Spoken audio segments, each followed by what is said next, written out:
Alright guys, we're back at another episode. John Naderi, Nads. What's up, Frank? My God, bro. Such an honor to be here with you, Man. dude. Of course, hell yeah, let's do it. Look what you did for me, man. Look what at you this, too. You came out, dude. I appreciate it, man. I feel like I'm cheers, not bro. worthy of Cheers. this. Cheers to you, man. I love it, dude. This feels good. This feels good. It does, man. Honor to sit with you, bro. Honor's all mine. Man. Hell yeah, dude. I always end up seeing you at like the most random places. Completely. I think it's usually like SEMA.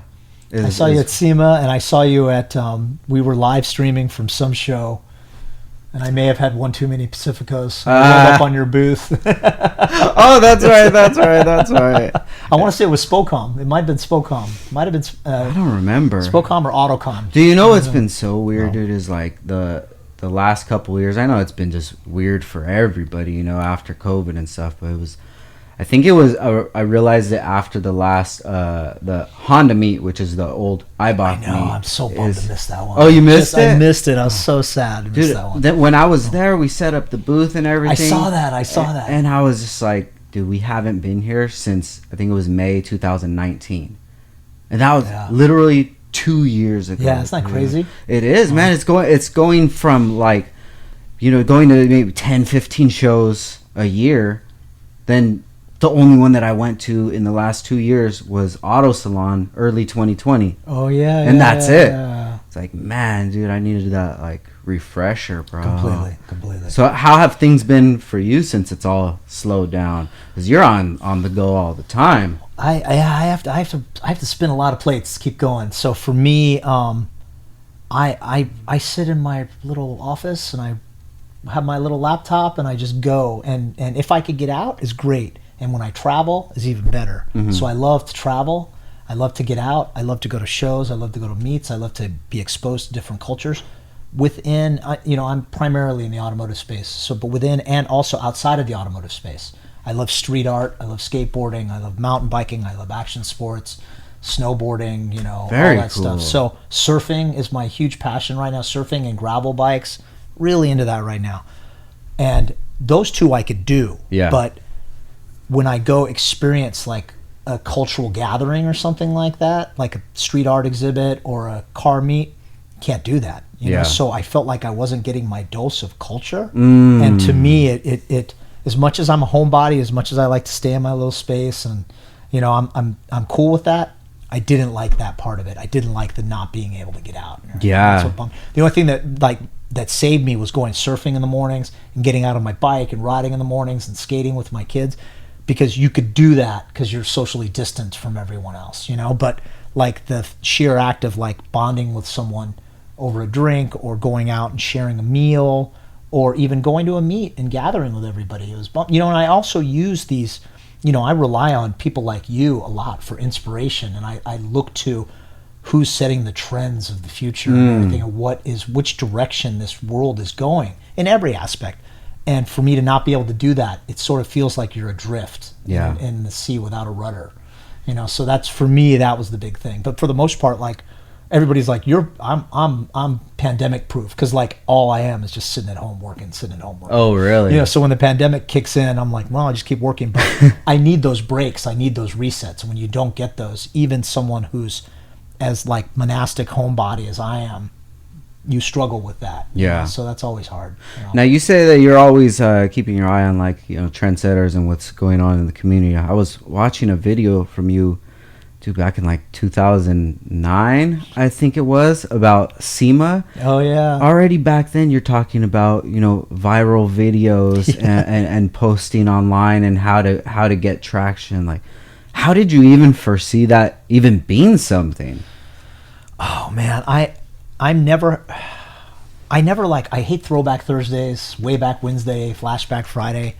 I was this, I was that, my car was this, my car was that. For sure. I don't like resting on my laurels. I don't like, I'm always trying to figure out what the next big thing is. I try, sometimes I even have a problem where I will skip a couple, like I was trying to do virtual reality and augmented reality 5 years ago, 6 years ago. And people were like, what are you doing? I tried to do YouTube in 2007. I remember. We popped off with Rice Boy, and we were like, everybody's like, this is so cool, but we didn't get enough people, and now it's everywhere, So now I see things. I put like one famous story that I like to tell is Nob Taniguchi had the HKS Hyper S15, the red S15 on the Super Advance, and with the silver foil graphics. It's an iconic car. I mean, everybody would kill for that car. I put that car on the cover of Super Street magazine in 2002. 2002. No one had ever seen that car. There was no internet, no anything. We traveled to Japan. We knew the people at HKS. Thank goodness for all the Super Street connections. Went into HKS to film it. Had Nob, went to Nob's house. Had all this crazy thing. It was only a 6-page story and put it on the cover. It did so bad. It did so bad. My bosses at Super Street said, what is that car? What is that car? And I'm like, that's a Nissan S15. It's a D1 GP champion. And they're like, don't ever put a car like that on the cover again. What does it do? It's a drift car. What is drifting? This is it, And then they're like, no, don't. Yellow Civic hatch. That was the one that popped off. Yellow EK hatch with like titanium, magnesium, TE37 blue mag. Yeah. Yellow and blue. They said that's the color that pops, and that's a couple of those issues took off. People had knockoff Rotas and Enkes and everything else, but they always did that blue finish back then, and that was the look. And everybody's there like, use yellow. And this JDM stuff, do more of the I'm like, yeah, we've been doing the JDM stuff. I really want to do like hyper JDM and like really invest ourselves in the culture. There's another thing that I really like called VIP sedans. I'm like, what are those? And they're like, don't show that. That looks like your dad's car. And I'm like, that's the thing that's going to be the next thing that's coming through. They didn't want nothing to do with it. And now people go gaga over that car. For sure. Funny story about that car. That car was sold to Jerry Sy from Pacific Rim. I don't know. No one's even old enough to remember these names. Jerry Sy from Pacific Rim. And there was a super young driver, didn't speak any English. His name was Daijiro Yoshihara. So it was like Dai came here from Japan, drove that car. He bought it from HKS. Jerry bought it from HKS, and they covered it in a Rockstar livery. And it became known as the Rockstar S15 in Formula Drift. Wow. And I told Jerry, I'm like, you ruined that car, and he's like, whatever, man, it's a sponsor, it's just a race car and everything. And he was kind of bummed about it, but he's like, I have to do this because Rockstar is our sponsor. They sold it to Falcon painted it in the teal and blue, and they pulled the SR20 out and put an LS in it, and a couple people drove it, Darren McNamara and a few other people, and it still had Nob's signature on it. And I was just talking to Nick Vasekas from Falcon, and we went to this old school night at Race Service, and he goes, that's our car. They showed it on, it was like an old school, like Japanese night. And I said, you guys messed up that car. You ruined that car. And he goes, I know. And they even admitted it. But I heard a rumor that, I don't know, sorry, Nick, if I'm spilling the tea here, but I heard a rumor that car will come back in its original livery. Like someone is going to save that car. And to me, I think that's neat when you look forward. Yeah. To go back too and to recognize what happened in the past, because history always repeats itself. If you look at fashion right now, women are wearing big bell-bottom jeans, and I'm like, bell-bottom jeans, that was the 70s, it's like, but you watch that cyclical fashion, and now there's like there's a girl from I can't remember her name, Rose something, but she's in a movie that's based on Olivia Newton-John, which is like the hair up and let's get physical and the aerobics and everything. Those high-waisted fashion, all that's coming back. So to me, I look back in the past sometimes and see that, like, I see guys like you and Ryan and Big Mike and everything preserving like the quote unquote old school wheel style. Kenji from Gretty is going off right now and building all these retro builds and everything. And I think that's neat to see. But for me, while I'm looking back, I also try to look forward. And nothing is original. Everybody's a rip-off artist, including me. Yeah. Everything I do, but I try to look forward. I look to other industries. I look to the tech industry. I look to fashion. I look to street culture, and I see where the world is going at large. And how do you apply that to the automotive space? And there's some people that might be way ahead of their time, that will do something that is such a, and I hate to use this phrase, I really hate using this phrase, but the game changers. People throw that word around with reckless abandon, and I think that's kind of bullshit. Can I curse on this one? Say whatever you want, bro. So I feel like that's sort of like disingenuous to say game changer, because not too many things truly change the game, truly reinvent the space. Like if you go back in the Honda world, like you go back to like LJ Garcia's Feels wide body Civic.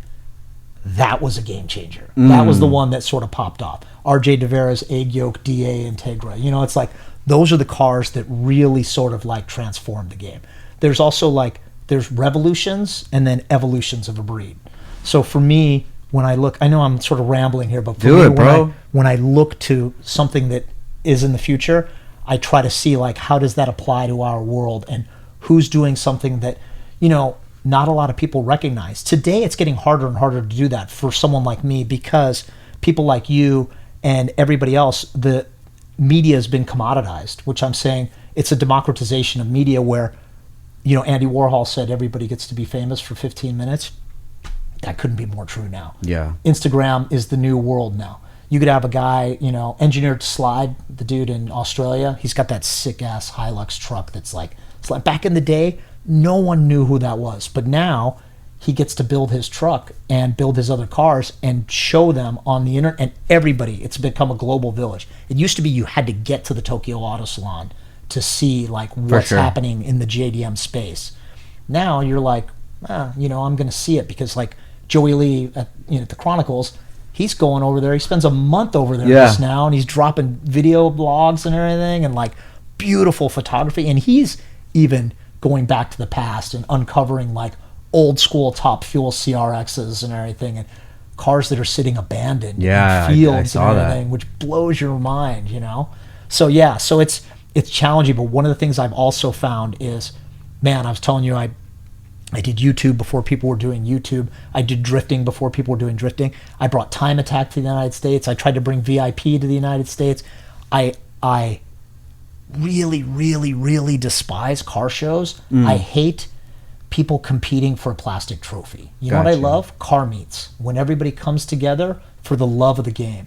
You know, if you win a trophy and you put cotton balls on your fender balls, I'm sorry, car show guys. Cotton balls! You know, like remember that?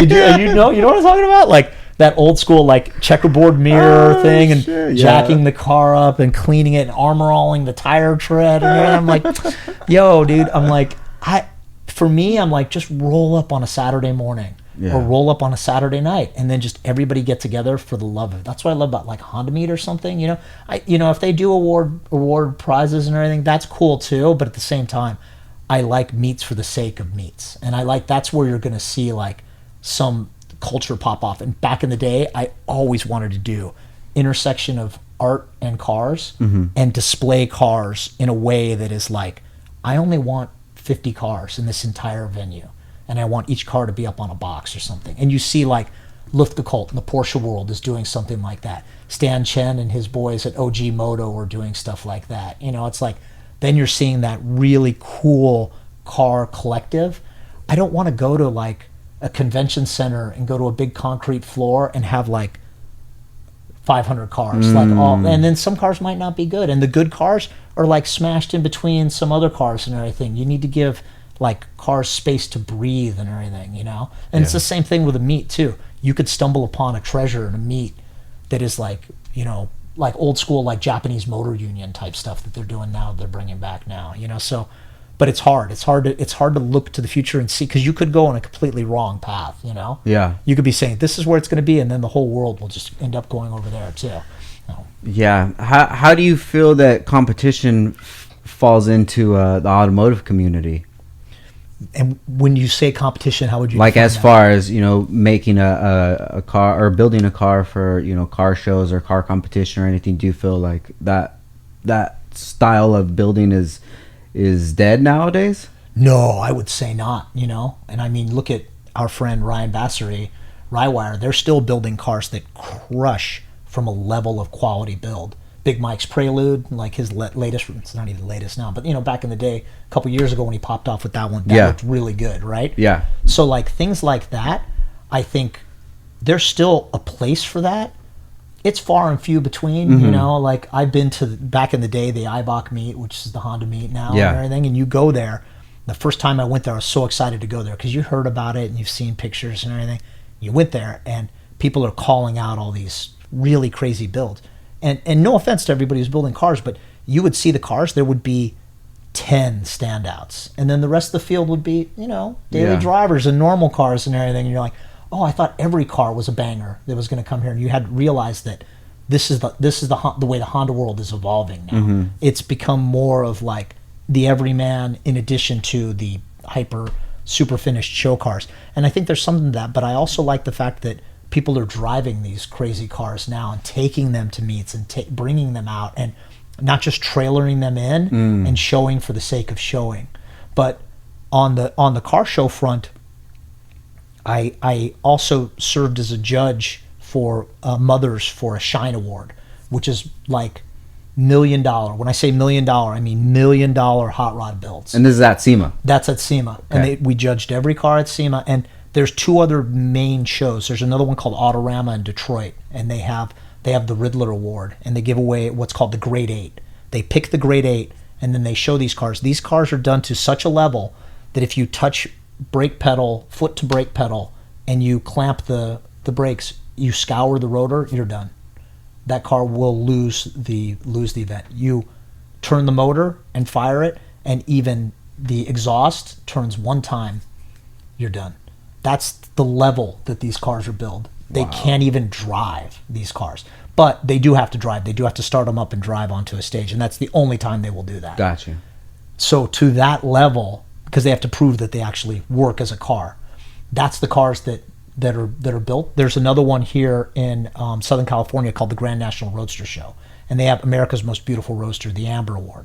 And that's another one. The degree of what you're building is so beyond what you and I know from our world. And when I judge those cars, they're to another level. And they brought me on to be a judge to help define. They go, what are these things that people put on these cars that it goes past the fenders and it's like a Rocket Man thing or something? It's like Super Bunny or something. I'm like, oh, like a Rocket Bunny type of kid. They're like, that's it. Just pick a Rocket Magic car and bring it over here. And they were so dismissive of my cars. And I'm gonna prove to you guys. I'm gonna prove to you guys. So they taught me how to judge. And I mean panel gaps and paint quality and flashlights on the undercarriage and just the way you wire everything and the way you clock each bolt. It's nuts, you know. You must know like all of that about like aligning all of the fender bolts and everything, which blows my mind. So that level of detail they're looking for, and I'm like, I got some cars. And that year, Ryan showed his the Integra. And the Porsche in the Robbie's booth. Yeah, exactly. Booth. And I'm like, dude, game, mind blown, And they got to that car and they tore it up. Really? Because they're like it's not to the level. And I had to explain to Ryan. Same thing with Big Mike. We went through his Prelude and it scored so poorly. I'm like looking at these cars. I'm like, come on, man. These things are on these are the pinnacle builds in my space. And they go, yeah, it's not. It just doesn't get us there. Then they pointed out everything that's wrong with it. If you look at like our cars, like a sport compact car, like the way a plastic piece meets a metal piece, it's impossible to get that panel gap right. No matter how perfect you try to make it, it won't line up. When you're talking about shaving a metal bumper against a metal, you're doing artisanal craftsmanship right there that is going to line up. It's a fingernail's width all the way across. And to me, I'm like, okay, I get it. Yeah. So that's not the actual answer to your question, but I think there still is very much a space for these new builds that keep coming out. And I see, like we talked about, Kenji Agretti is still doing it, and Sung Kang, and Toyo's doing their shutter space and everything, and there's still shops and people and builds, and Hive Auto's coming out with stuff and everything, and you see these sort of builds that are bubbling up to the surface. So I think there's still very much space for it, very much a place for it. There's a guy in Connecticut. His name's Colton. His Instagram handle is JDM Supreme, and he's a guy that's on a mission to like recapture the essence of every old school famous Japanese tuner car. He's got the Signal R34, the Majura R34. He's got some Pan Speed cars. He's got just everything. It's got the BR, GTR, just nutty, crazy cars. And there, when you talked about Joey finding these cars, the Japanese are weird. Once it debuts at Auto Salon, if a customer doesn't buy it, it goes out in the field in the back of the shop. And it just parks and it sits there. You'll go there after Tokyo Auto Salon, the way we used to do it. We'd go to Tokyo Auto Salon and then you go visit all the tuner shops and you'd film them. And you'd see all these cars sitting in the back of the shop, sometimes with other parts piled on top of them. These were center stand at Tokyo Auto Salon, cover of Super Street, cover of Option magazine, and they're just tossed aside after that because they said we did that before. We have to focus on what the next thing is because next year at Auto Salon we have to bring something in order for the customers to want to. They don't want to see the same car over and over again. And I'm like, wow, okay. So when those cars would get old and dilapidated, Colton somehow has a connection and he's like, I'd like to buy this car. And they're like, yeah, it doesn't even, we haven't fired it in 8 years. And he goes, no problem. So he sends it. He looks at all these pictures. He figures out he does the same graphics and everything, Mana P does these crazy JDM foil graphics. So he contracts with the dude from Japan to mimic the exact same graphic scheme. Wow. He matches the paint, the color scheme and everything. It's nuts. Redline Restorations is his father's company, and he's completely restoring all those cars. So that's neat to see too. Yeah, super cool, dude. Yeah, one thing when I would go out to Auto Salon is what I thought the cars would look like there wasn't really what they looked like there. I think that here in the States that our idea of a JDM Japanese car is kind of our own idea that we've made up, but not many of the cars really look like that. Isn't that nuts? You also think about when you talk about our version of JDM, and Joey just, not to bring Joey into the picture again, but shout out to Joey. Wrote something. Yeah. Yes, definite shout out to Joey. Love Joey. And I love the book, the Chronicles books that he's dropping too. I mean, like, he's elevating the sport compact world to coffee table book status. To me, I think that's so good. That's so good, man. If I had the money, I'm sorry, Joey, I can't support. I'm like, rabbit ears here.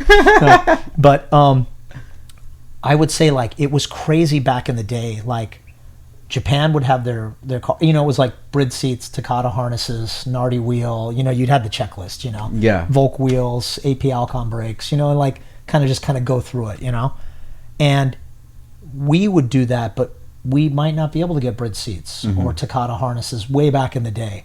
So it might be like Sparco seats, and because we're like, do you know how much those Brid seats are, and it's like, I had to get the Sparcos or I had to get, the knockoffs, and everybody's like, yeah, I guess. So we would do that. But then dudes in Japan are looking at us going, oh, we like that USDM style, and then they started mimicking our style, which was us just trying to mimic theirs and not being able, right? If you think about that. And it's ping-ponging back and forth across the Pacific Rim. And it's like, dude, you're trying to mimic us, mimicking you, and then Joey just highlighted that. But I saw that for years, where people would do USDM in Japan, and they'd be tucked away in the corner because I think there's a little bit of racism in Japan. There's a little bit of this is our culture. Yeah, we don't want you like mimicking some gaijin thing, So there was a little bit of that. So these guys would get pushed off the side, but I'd show up there and it'd be a Wings West body kit with modern image, like tribal graphics going up the side. 10 years after anybody was doing that in the States, and there's this little like EJ sedan like parked on the show floor at Auto Salon. I'm like, are they trolling us? What's happening right now? But they wanted to mimic that style, and they were trying to bring that back to Japan. It was weird to see the way that follows. Super weird, man. Even like Phase 2 Mikey's Integra, it's over there now. Yasu has it, but that car is...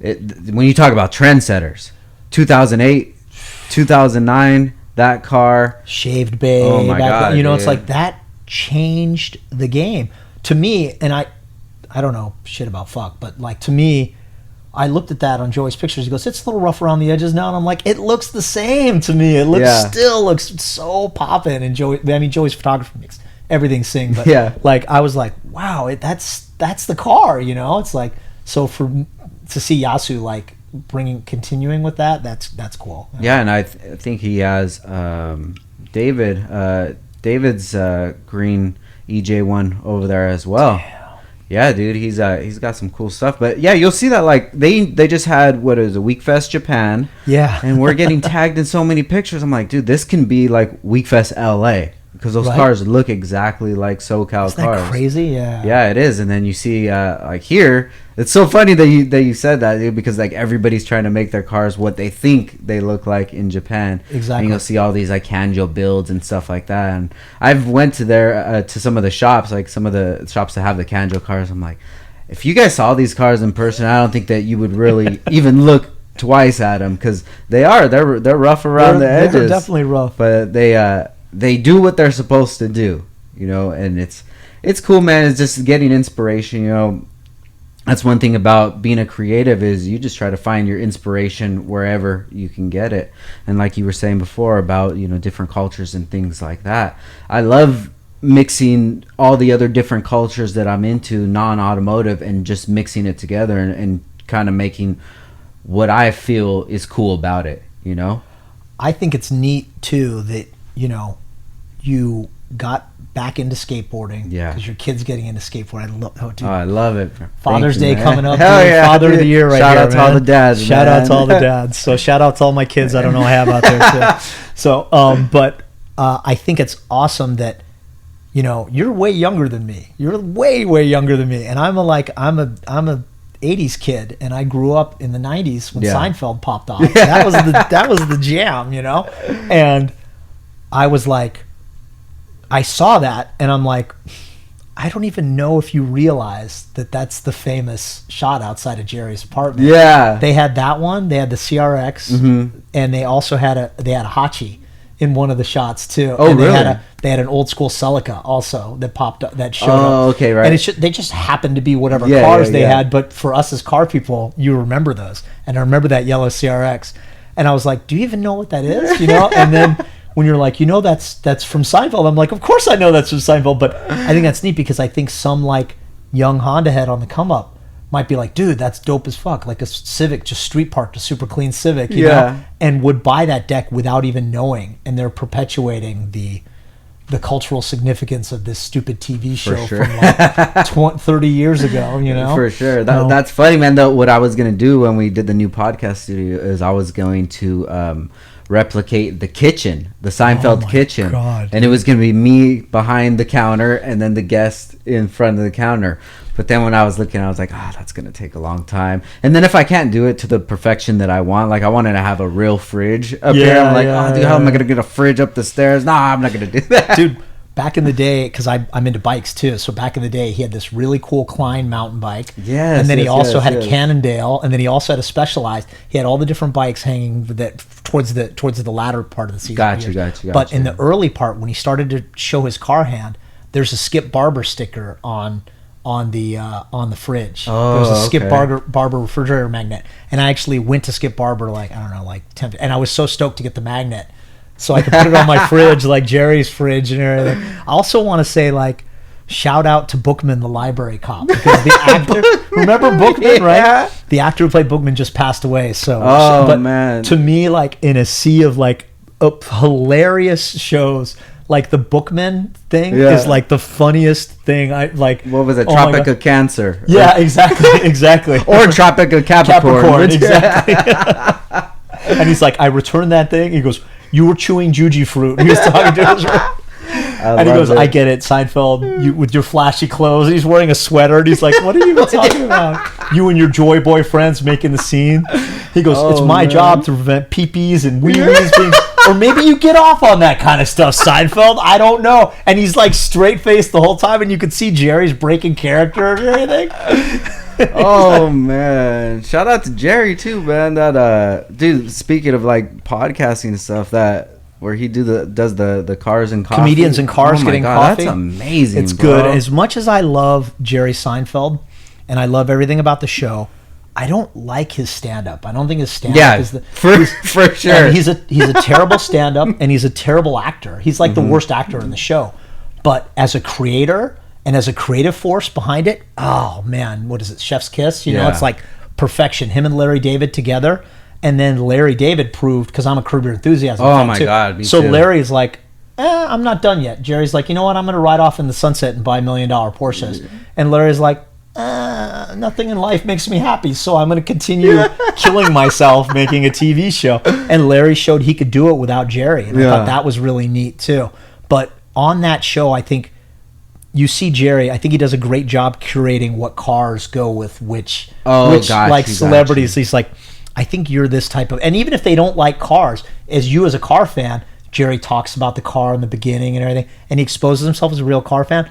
But you could see it's definitely the Jerry show, but I love when a comedian gets in there that's like Jerry's like, I'm the star of this show, and they're gonna go, I don't care who you are, and they're gonna try to make him laugh. Yeah. And when they can make him laugh, I love that. I love when a comedian or an actor or an actress gets in there and like could like make Jerry smile and everything. You know, it's such a good show. I'm like so close. I'm like few degrees of separation apart from Jerry in terms of people I know in the Porsche community and people that I work with and some of the brands that I work with, and I'm like just dying to get my moment to where I could see him and everything. And a couple people that I know that know him, I can't say who, that have said he's kind of a weird cat in person. You know, it's like I would guess, because imagine achieving that level of fame, and like when you roll up to like a car meet, you just want to be a car guy. Yeah. There's a guy like Jay Leno that kind of wants to be the center of attention.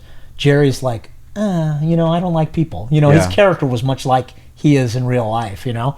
So he's like, I don't really like to see people roll up to me and tell me, you know, like, am I close talking? Or, you know, it's like they say things from the show. He's like, I get it. You watch the show, you know, and like, he probably doesn't want to hear that or gets tired of hearing that, you know? Yeah. So I'm really nervous about like fangirling out if I have an opportunity to meet him. You know? I feel you. So how did you deal with it, with people fangirling out on you?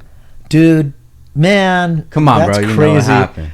Like, here's my story. Like, back in the day, my career started, this is how old I am, 1998, and all I wanted to be was a writer. I just wanted to write. And when I first started writing, I was racing mountain bikes, and I was basically living in a van and sort of like just making my way.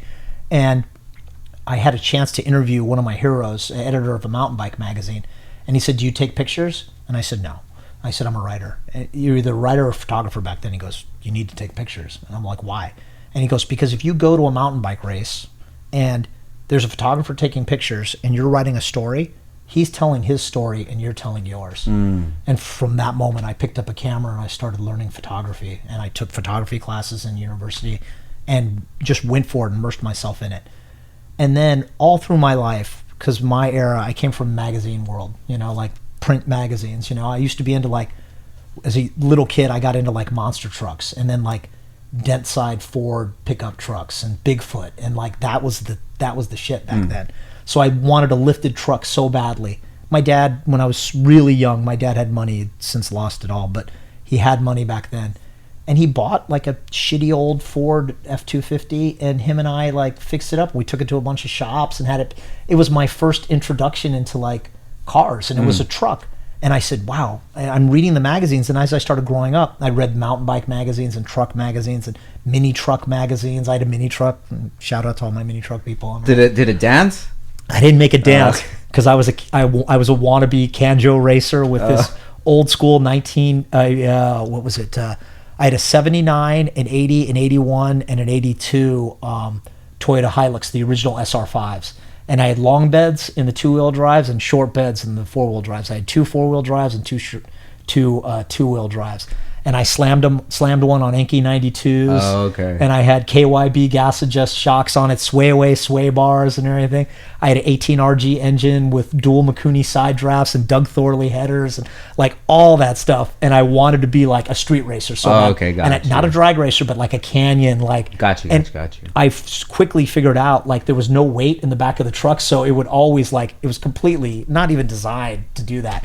So I was putting like 5-gallon cans in the back filled with water, and I did one with gasoline, which is like the dumbest thing ever, but just because I'm like, well, you need gas, that's what these things are for. So I put like full gas can in the back of my truck. I put the full-size spare in the back, trying to put more weight in the back, and I was nuts about it.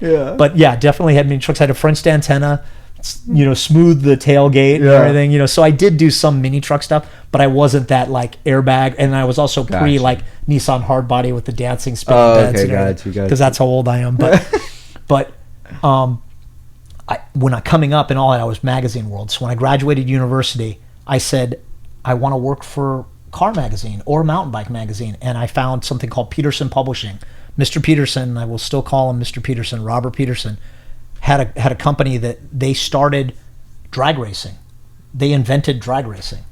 These guys invented drag racing. They invented land speed racing and drag racing, and a lot of vets came back from the war and they had some money and nothing to do, and they started like buying these old cars. It was in the 40s and 50s, but they bought like early 30s Fords, and those old school Fords you saw with like no fenders and no hood, and they started racing them, And then eventually they started saying, hey, let's race from here to there. And that became the quarter mile that became drag racing. Oh, wow. And he was there, and he helped invent the NHRA, and he had a little magazine called Hot Rod Magazine, and they later invented something called Motor Trend Magazine to review new cars, and those are the two magazines.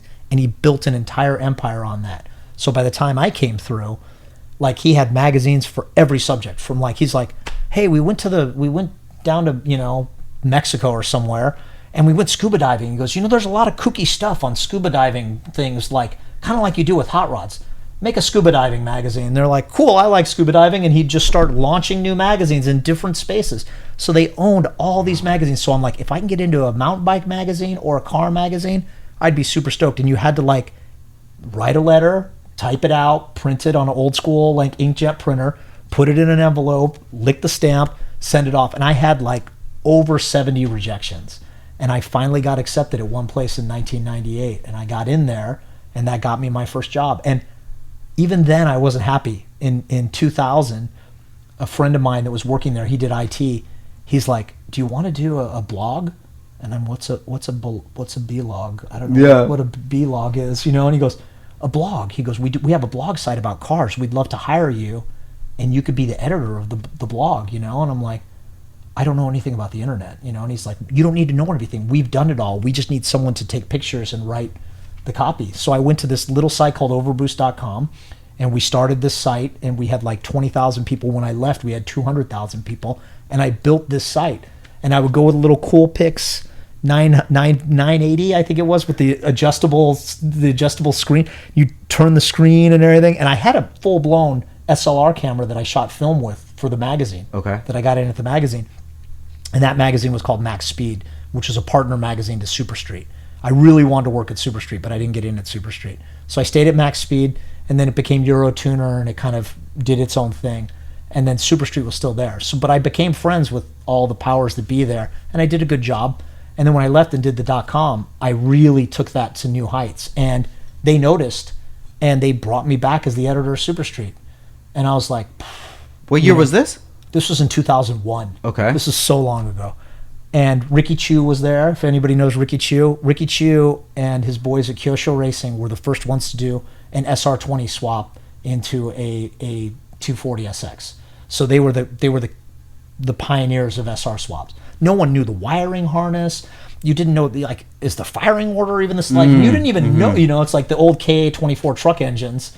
They're like, that's garbage. We want this Japanese engine, which it's becoming proven now that the KA is actually a more stout platform than the SR, but all the cool parts were from the SR back in the day.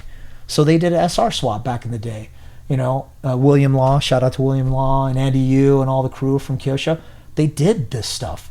And Ricky was one of the editors, and Johnny Wong, who the JDM Johnny Wong, they call it, you know, he was, and I'm like, yo, I can't be these guys' boss. These guys know more about this. Johnny had this sick ass black EF on super fins and everything. Yeah. And I roll into the parking lot. I had a Mark III Super at the time, and I roll into the parking lot, and I'm like, what am I doing here at the Honda magazine and everything? And I became immersed in Hondas, and I was lucky enough to like help drive that, but I also rode the wave that was the Fast and the Furious, for better or for worse. And it took the magazine to new heights, and then that took me on, you know, everything. But for me, I still feel like I have what's called, my girlfriend says it too, she has the same thing, but we have what we call imposter syndrome. Where I don't feel like I look at you, Frank, and you build cars, you make products, you set the trends. Look at how you're, look at this. Look at how I'm dressed. Look at how Frank is dressed here. These are Old Navy, dog. These are Old Navy. So that's so funny you say that, dude, because like I never feel like I'm a celebrity. I feel the same way, not about the celebrity, but about like the imposter syndrome. You don't feel like you belong. You know? No. So I'm constantly uncomfortable about it. Damn, that's crazy. But I will also say that I'm to this day constantly like honored and humbled and driven by people who write in and say, you're the best, man. I love you, you know. And I'm like, thank you. That means a lot, you know. And I'll take time to respond to every single DM.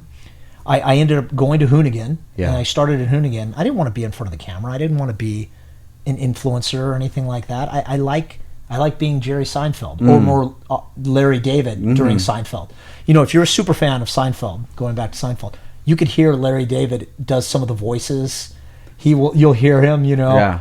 Like when George has to take the golf ball out of the whale, you hear the guy go, "Is there a marine biologist?" That's I know for a fact that's Larry David's voice right there. So, but he never was really in the show. Yeah. You know, I think he did like a couple little 2-bit cameos, but other than that, he was always behind the scenes. Like, and I thrive on that. I loved that at Super Street. Like being the guy who goes, "You have a great car. You're a great photographer. Take this. You write the story. You put it together." And I'd figure out how to plug all these pieces together. At Hooonigan, I was hired to do the same thing.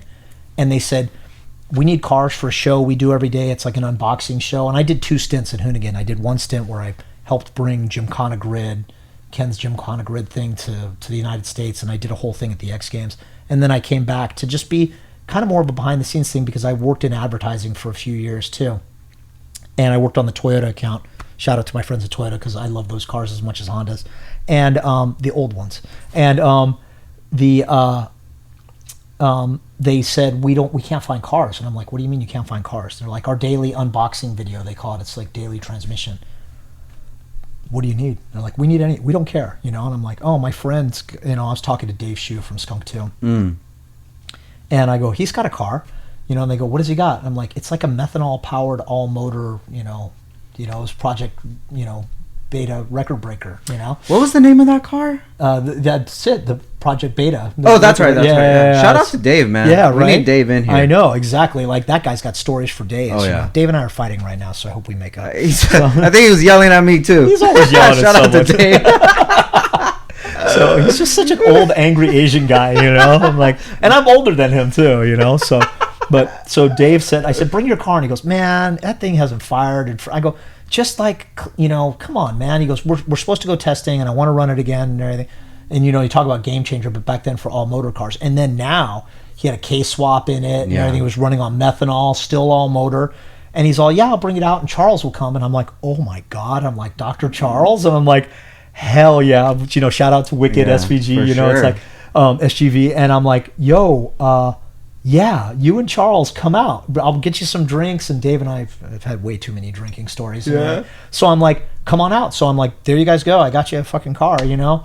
And they were like, "We don't know what this is, Nads." You know, and I'm like, "What do you mean?" I'm like, "It's a Honda drag car. This is it." And Brian Scotto, the boss, had to pull me aside and go, "To these guys, Honda drag racing is like the old school hot rods to us, you know, like a muscle car or something." I'm like, "What's wrong with you people?" It was before the Honda market had kind of like gone full circle. And I'm like, he goes, "They're into shitty drift cars, like Hurt and those guys where they're like clapped out like FCs and S chassis with zip tied bumpers, like the missile crisis days and everything." And I'm like, "I get it, but how do you not know what this is, you know?"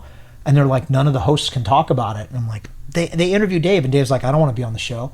And Charles is just standing there, and I'm like, "I'll go on the show, but if I go on the show, I have to I'm going to drink a beer because I really don't want to be on a YouTube show." Got you. So I get on the show, and people skewered me. They hated me. I got the YouTube comments like ruined me. "Who is this old man? Who does he think he is?" and everything. And I was super excited to be with Dr. Charles Madrid and everything. We're friends, but at the same time, I'm like, this is my heroes of my day. Yeah, for sure. And I'm like, "Yo, man, these guys are."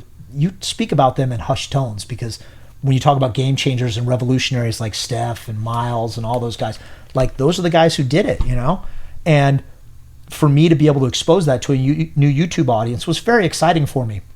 But I got ruined. I got raked across the coals in the comments. But eventually, like, they kept bringing me back onto the show, and I'm like, I really don't want to be on the show. But I'd be on the show, and I had, like, gained a fan base, you know? But it felt really weird when people come up to you and try to take a picture with you or have you sign an autograph, like me sign. I don't feel like I'm worthy of that, you know. And these are guys I'm like, "What are you driving?" you know, and they're like, "Oh man, I got an EF that I K-swapped and I did this and that and I'm saving." I'm like, "Whoa." And they're like, "What about you?" And I'm like, "I drive a shitty FG Civic with a broken headlight," you know. I'm like, "I don't know," you know. I'm like, "I'm not that guy. You're that guy. You're the guy that I should be getting an autograph for." So for me, I've always found like the people who do it, they're more worthy of praise. For me, I'm like, I don't fabricate. I don't own a business. I don't make parts. I've never built like a cover worthy car. You know, I don't drive. I'm just a fanboy. You know, I'm a guy that just loves this world and loves talking about it, writing about it, documenting it, Instagram, YouTube, whatever it is. If I could share my love for this world, I'm super enthusiastic about being able to like hang with guys like you and Ryan Bassery and everything, you know, and like, to me, you guys are the real OGs and the real legends, you know? So the fame that I've had and I've been fortunate enough to have, and people who still to this day, I'm not on any shows or anything anymore. I'm like, I'm still honored when someone goes, dude, we miss you and we want to see you back. And I'm like, I'd love to, but you know, I got 2 kids and I got a mom to take care of, and I'm got to pay those bills, you know? So I do the work that pays the bills, and happy with that. But I am honored and grateful every time someone, you know, I just went to, I hosted Fuel Fest. Okay, at Irwindale, and Corey Hosford and I, shout out to Corey Hosford, we hosted together, and it was neat. You know, it was neat to go there. And a couple of people said, "Oh my God, Nads!" and they took a picture with me. And I don't crave it, I don't want it, but I'm never going to say no to someone, for sure, because that would be shitty. You know, when I was first like getting back into this Hooonigan thing, where like YouTube influencers and Instagram and social were like really taking off. 54 years old, like world's oldest fucking YouTube and Instagram influencer, you know? But I still would cherish the moments that I get to spend with fans and everything. But I found it odd, and Scotto again, and I had these conversations. Ken Block, who's the co-founder of Hooonigan with Scotto, he would walk through an airport and you'd see people that would recognize him and go, "Oh my God, that's the guy from Gymkhana," and they'd whisper about him. And they go, "That's him right there. That was Ken Block, the guy who started DC Shoes." And but before you go further, I don't want to forget this, dude. I'm at Auto Salon one year, 2018, possibly 2019. Okay, so we're walking. There is a line, dude, almost the full length of at the Toyo Tires booth. No, I don't know where it was, but it was almost the whole length of the hall. And the line wasn't a single file line. There's maybe like 4 people deep, that long, and we're walking. I'm like, dude, what are they waiting for? It was Ken Block, dude. In Japan. This is the craziest thing I've ever seen, because it was literally like a Magic Mountain line. Yeah.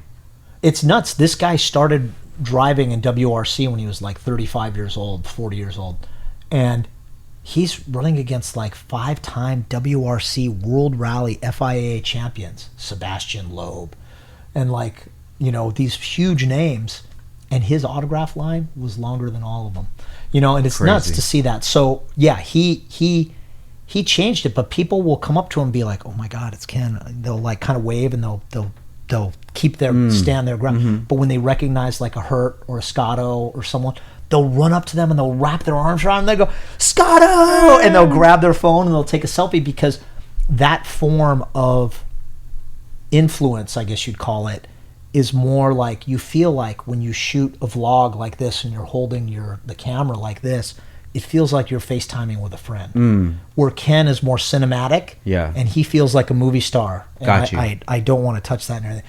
So to me, I would love it, like when people would like roll up on me and go, "I got a beer for," I could have been roofied so many times and so many, and I'm like, "I'll have a beer with you, brother." Or they were like, "Let me buy you a beer." And I'm like, "Let me buy you a beer." And I just meet some random person and go by, and my girlfriend will go, "What are you doing?" You know, and I'm like, "I don't know." This guy like wanted to go. He goes, "Can I take you to go see my car?" I'm like, "Let's go see your car." And we go walk around through the show and everything. And I think that's neat. And I think you should engage with that next generation, because you never know who the next Ken Block is going to be and everything, you know? Yeah, let's dig into that a little bit, dude, because like how things are nowadays, it seems like everything is just about clout and who has the most followers and just who's the man, you know? And I've met most of these people in the industry that you would want to call them like the big influencers, and it's just like I don't vibe with them on a personal level. You know, but then when I talk to you, like, dude, I remember one year that you were doing the the award. What was it called again? Shine Award. Shine Award. Yeah. And I'm there, and I think it was the year that maybe Big Mike was up for something. I think I was like, you and Ryan and Mike were all. I'm like, oh my God. And you just like on the mic, you just said something. You know, like, dude, that's why I fuck with Nads, because he's like a real person. You know, and I feel like that's something that needs to be highlighted a lot more than somebody who has a lot of followers, you know? Yeah. Oh man, this is where It's a hard subject to get into. Yeah, I hate dude. to be my old man rant and stay Yeah. off my lawn and all that, but yeah, it's a different world now where everybody wants to be famous. Yeah. Excuse me. And I'm like, why do you want to be famous? What do something that's worthy. For sure. And then if fame comes with that, fame comes with that, you know? It's like, it's the same thing with like, you just went on a crazy fitness journey. Mm-hmm. And I'm trying, but it's my old fat ass. Can't As long keep as up you're with trying, it. bro. But I try. And I noticed I'm losing weight, looking better. My girlfriend likes that, and I like that. But to me, that's not what you should want to get in shape for. Yeah. I want to be able to like skate with my kids and ride bikes and not get winded and ride on fucking crazy roller coasters and everything. Because my eldest is like nuts about. We're going to Magic Mountain. I'm like, yo, I'm gonna pass out on some of these things. I'm like, can we just go on like? Can we go back on Ninja? Yeah, back in the day, it was like Colossus, the old wooden coaster. That was the shit. I'm like, dude, like triple corkscrew, like when they strap you in like a race car or something. I'm like, yo, if I'm dangling from a harness, I'm like, this is not going to end well, you know?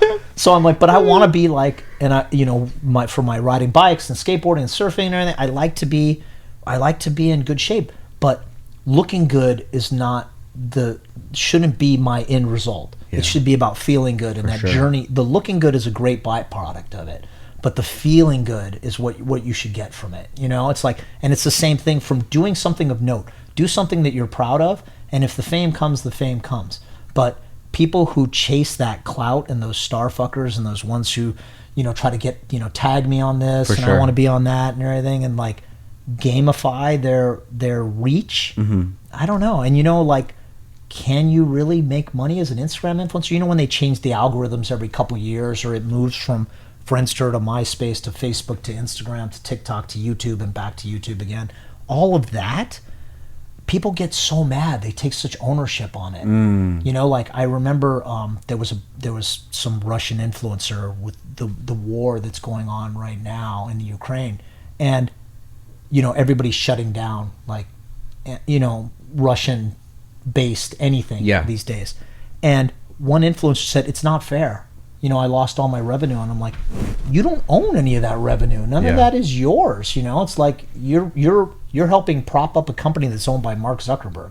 You know, so at the end of the day, all that like reach that you're trying to chase and everything, and like I know people who stream on Twitch and do TikTok, and they're all about like minutes and hours. And if you really look between it, my girlfriend, she's younger, so she's obsessed with TikTok. And she goes, watch this video. And it's like, oh my God, we're going to prank somebody, and we're setting this up, and he's going to hide in the bushes. Okay, let's get the bushes set up. 4 minutes later, they're still setting up the prank. Yeah. And the payoff, the gag, happens in the last 6 seconds of a 4 minute and 6 second video. Wait for it. Yeah. Wait for it. Wait for it. The reason they do that is because they get paid by the minute, and they get paid by streaming minutes. So if they could stretch a 6 second gag out by 4 minutes, they get paid that much more. And if they get you on the hook watching, usually they do it with like, if it's a car-based gag, they'll show the car first, or if it's something, usually like a lot of like, there's a girl in a bikini or something. Yeah. Which unfortunately, like, I'm like, oh, I'll click on the girl with the bikini.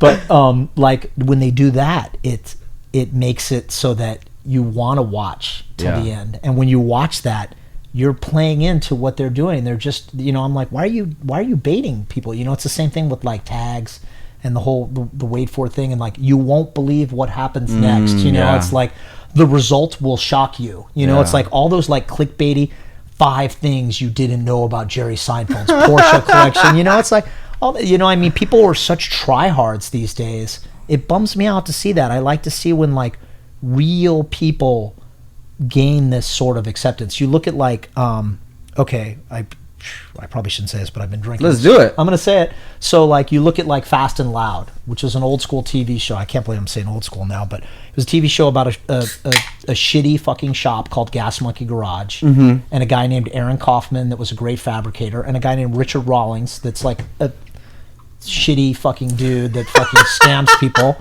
and they became millionaires. He's Brett Michaels' cousin. Is he really? They have the same outfits and stuff. Oh, so okay, yeah, like, exactly. So Brett Michaels also like the only guy who's like, you're going bald, bro. There's nothing wrong with it. Just let somebody Take the bandana like if off. I ever got on like a Shot of Love or whatever it was called, you know, it's like that was the Tila Tequila one, but like Tila Tequila once gave me a lap dance in Houston, which that I didn't even ask for. She used to be called Tila Nguyen. She was an import model, and she found out I was the editor of Super Street, but I think she thought I was the editor of Import Tuner. Which back in the Import Tuner for the girl, and I'm like, we put like a little girl, we do a girl, but I'm like, what is happening to me? This girl just sat on my lap, and oh my god. So but the Bret Michael, like, if I ever got on that show as like a bachelor, I would snatch that thing off his head real like quick. So fast and just go, don't care if I'm on the show. But dude, bro, we all know you're bald. But so Richard Rawlings would do this show, and like you could tell, like he had it orchestrated. Smart guy, you know, and like knew how to play the audience. Built up his brand, built it up with Discovery, did a good job with it. But Aaron Kaufman is just there. I just want to build like sick hot rods with my friends, and he was a good fabricator and a good builder, and he had since left, and he got his own Discovery shows, and he got his own things, and he does good work, and he doesn't try to be an influencer, but because he does good work. Another guy, and I keep talking about him because he's so at the forefront right now, is Kenji from Gretty. Hell yeah, you know, love Kenji Sumino is like a super OG old school guy, and yet he just wants to build his cars and have fun. He's having fun with his kid. They did the CRX with his kid and everything. I love that. And he's become an influencer just because he does good stuff. He doesn't try too hard. Larry Chen, another one, photographer, does amazing work, you know, and he's a hustler. He works hard. People who just want to be famous for being famous, the one thing I really hate, and I feel bad, it's because it's more from a misunderstanding. I hate using that word hate too. Mm-hmm. It's more of a misunderstanding, but people will say, dude, Frank, you're so lucky. You're so lucky, man. I wish I had your life. Fuck you, bro. Dude, yeah. I know how much hustle you had to do to start your business and to make that work, and how much you would leverage finances and try, like every small business has that story, but people look at you now and they say overnight success. There's no such thing as an overnight success. Nobody knows about the years of toil and turmoil and strain it puts on your personal relationships, your financial hardship, and the grind that you have to do to get where you are. And they look at it as like, dude, you're so lucky. All they see is that you're so lucky moment. Yeah. You know, I like to always say that what's an overnight success, dude, only took 12 years. Here's to that. Yeah, exactly. That to me. So I think people who just now this whole like craving of fame is it bothers me. You know, it doesn't sit well with me. I like people who do stuff that I like, stuff that, you know, like Larry David doesn't care about fame. Yeah. You know, Kenji Sumino doesn't care about fame. You know, Larry Chen, you know, he just does his thing. They're passionate about what they do, and that shines through. You know, there are some guys I don't want to say because they've been guests on the podcast and they're out there and they're doing their thing, and I'm all about that. But when they're not real, you know, it just bums me out, you know. And there's some people that will just like soar to like tremendous heights. And then there's a whole case of, this is super old school saying, the emperor has no clothes. And that's a saying that means like, you're looking at someone and everybody's like, that car is so sick, and I'm like, that's the biggest piece of shit I've ever seen. I'm like, I don't know why people like elevate these builds to godlike status, you know. And it's like, don't do that. Don't reward that, you know. It's like, call a spade a spade. If a car isn't that good, the build isn't that good, you know. And like the whole thing about like, you know, not to dump on like Fast and Loud, but all those Discovery shows. We got to finish this car. We're building it for a client. It's got to be done by we're fighting, and this didn't come back from this shop, and we have to rush it.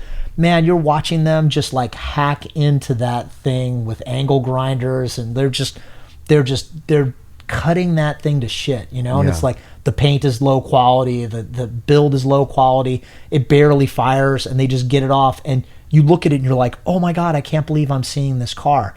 But it isn't a great build at the end of the day, you know. It's not like it's, you know, but because it's on TV or because it's on the internet or because it lives here, it's become that. Or because this influencer has done XYZ, it's become this, you know. Yeah. And that kind of bums me out. You know, you have people that have built like really, really, really good cars. You know, like one of them, you look at like Leon Casino. I don't know if you know Leon.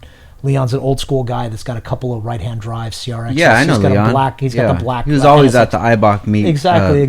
Directing traffic. Leon's an OG, Leon. right? Yeah, for sure.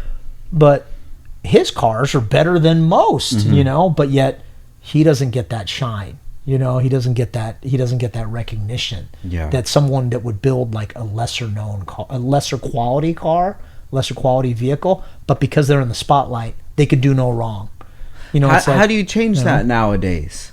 Well, I think it's getting better now with, like I said, with the democratization of media. Like anybody with a great build can show up. But the other problem is people are like, "What's next?" Yeah, that was great. I like that, but what's next? You know, and these poor people are like, "Oh my God, I got to build something new now. I got to come out with something new. I got to flip the script and change the game and do something." You know, and I'm like, you're always chasing that clout. You know, I think if you do good work and you build good things, you know, good things will happen to you. Like one person who is like my ultimate like fanboy crush, you know, my man crush is Steph Papadakis. Is like, hell yeah, fuck, and shout out to Steph. Shout out to Steph, man. You know, Steph did it. Like him and Sean Carlson built that car. You know, and they built what started sort of as an EG and became an EK when they're like, oh, Honda's got a new hatchback. Well, we're gonna put this, make it look like the new hatchback and everything. And they go, Sean's like, he knew magazines. He goes, paint it yellow because that's what the magazines will. Told you, yellow hatch. For sure. So yellow hatch, and he said, I was there about all the imports when Steph set the number. You know, when Steph ran the 9. You know, that was with Ron, right? Ron Bergenholtz. Ron Bergenholtz, Ed and Ron Bergenholtz were also there, and they were running their CRX and competing against him. But they had a unibody car, and Steph like did the first tube chassis Civic. He did the very first tube chassis, and right when Steph was at the top of his game, he retired that car. Yeah, been there, done that. And then he did a rear-wheel drive Civic with a V6 Accord motor and went 200 miles an hour in that thing. And then he saw drag racing was waning, and then he's like, oh, I want to do drifting. And he built an S2000 and he drove it and he recognized, I can't drive these cars anymore. And he took Tanner Faust to a championship. Then he took Frederick Osbo to a championship, and now he's still doing it. And he's still doing it. He's got Sean Hillier and Aldo working for. Sean Hillier is like an old school Honda drag racing legend in his own right. And he's just content to work with Steph.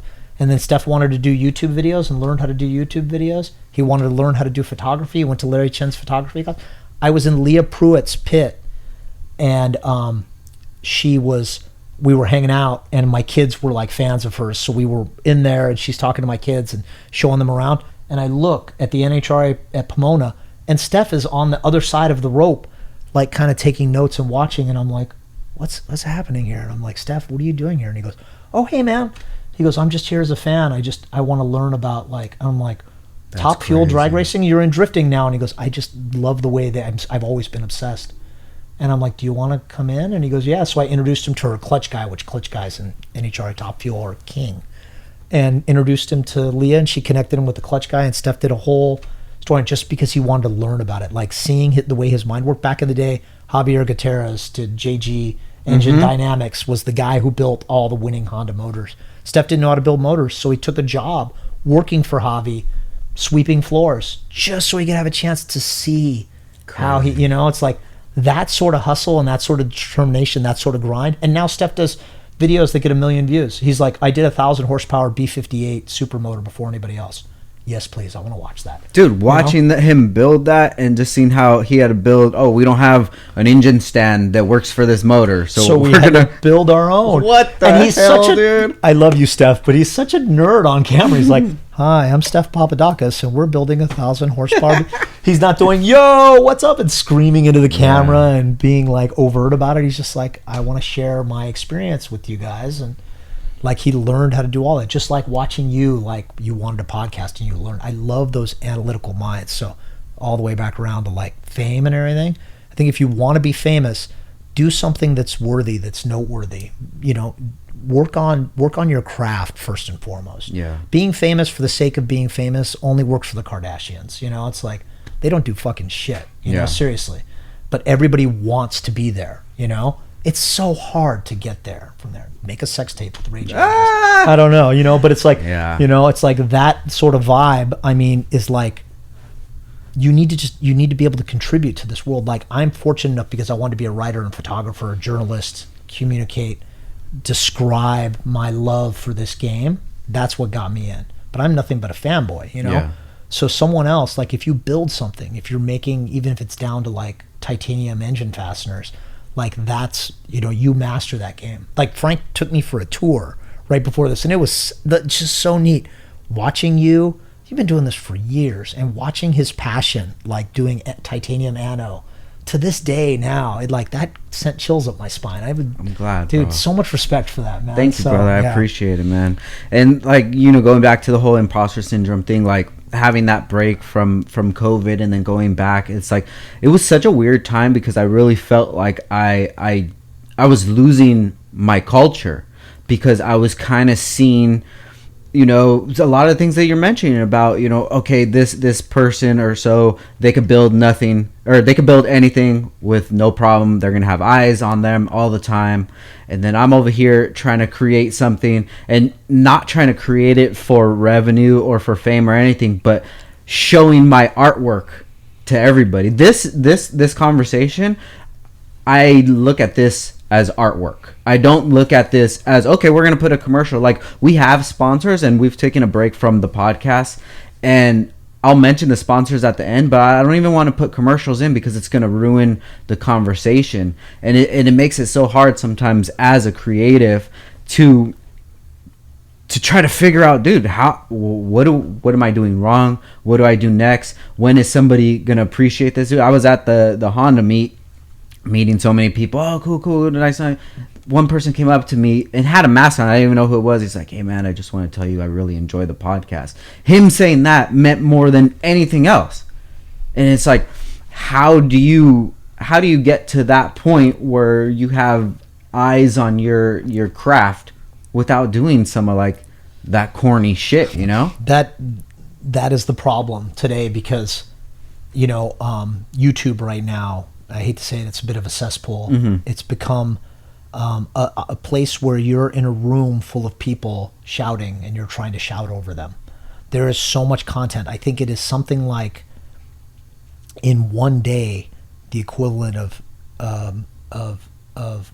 60 months of content gets loaded up. Oh my God. One day. You know, wow. And it could be even bigger than that. It might be 60 years. Sure. I'm sorry, fact check me on them if I'm wrong, but the number is baffling about the amount of minutes that get loaded up to YouTube. Back in the day, Ken Block, Gymkhana 5, they shut down San Francisco and drove around, you know, 300 million views, you know. God. It's tough to get to that number anymore. Yeah. You know, I think Travis's Gym 11 just did 100 million views, but you're never going to get back up to that level again, because the days of the viral video and the days of standing out are gone. You're going to have to just grind and just grind it out, and slowly. I also think that there's something to be said for the micro influencer. I think someone who's trying to be all things to all people and famous for the sake of being famous is kind of bullshit. But if you're like, you know, I'm going to shout out to Brian Gillespie from Hossport. Yeah, like, hell yeah. You know, Brian Gillespie, like, he's obsessed to the point, you know, about Hondas. And every little weird little thing. He used to be the engine mount guy. He's gone so much beyond that, you know. He's that micro influencer that you're like, if you want to know anything about Hondas, and you know, there's also Honda Pro Jason, you know, Jason Richmond. Yeah, and like, shout out to Jason. Yeah, shout out to yeah, for sure. Like, I love Jason's energy and his passion. Like those weird little niches that just serve those little communities. I think those do well. Yeah. You know, I mean, if you want to get to the point of like, yeah, you're like influencer status where, you know, it's like it bought you a big house and you could do wide body McLarens and get everything else. Yeah, that's tough to do these days.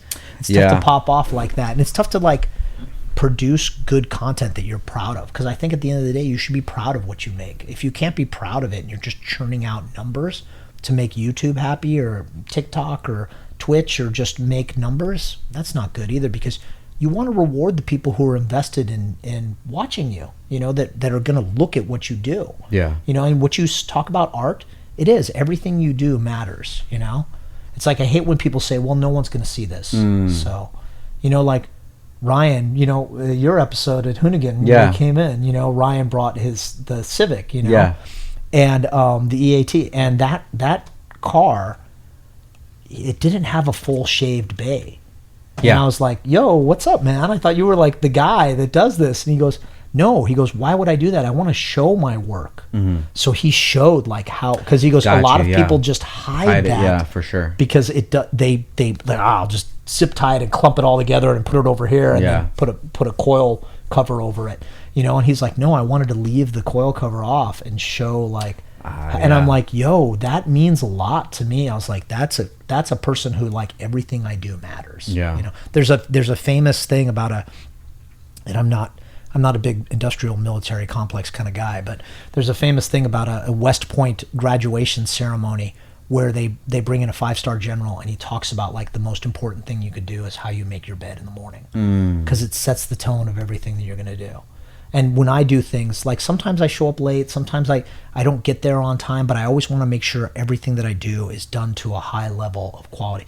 Nothing more makes me mad than when you're producing something and you miss something or something isn't right and you don't get it the way you want it to be, or the sound isn't right or the camera isn't right or something along those lines, or you're like, I could have done the shot. I hate watching the content that I've made because all I do is pick apart the flaws. Yeah. You know, because I'm like, I could have been so much better. You know, I'm always striving for perfection. You know, there's another meme going around right now. It's like, you know, practice makes, and then everybody goes perfect. He goes, no, it's not perfect. Practice makes, you know, striving for perfection. Practice makes you getting closer to perfection, but practice doesn't make perfect. It doesn't. You're never going to achieve perfection. Yeah. And I think that's the way people should look at everything that they do. And it is. I'm not going to lie. It's harder than fuck today to like be famous, you know. But if that's why you're in this game, you don't do this. You know. Look at Joey. Joey's having his moment right now. 100,000 followers on Instagram. He's building his vlog. He's selling his books. He's doing his thing.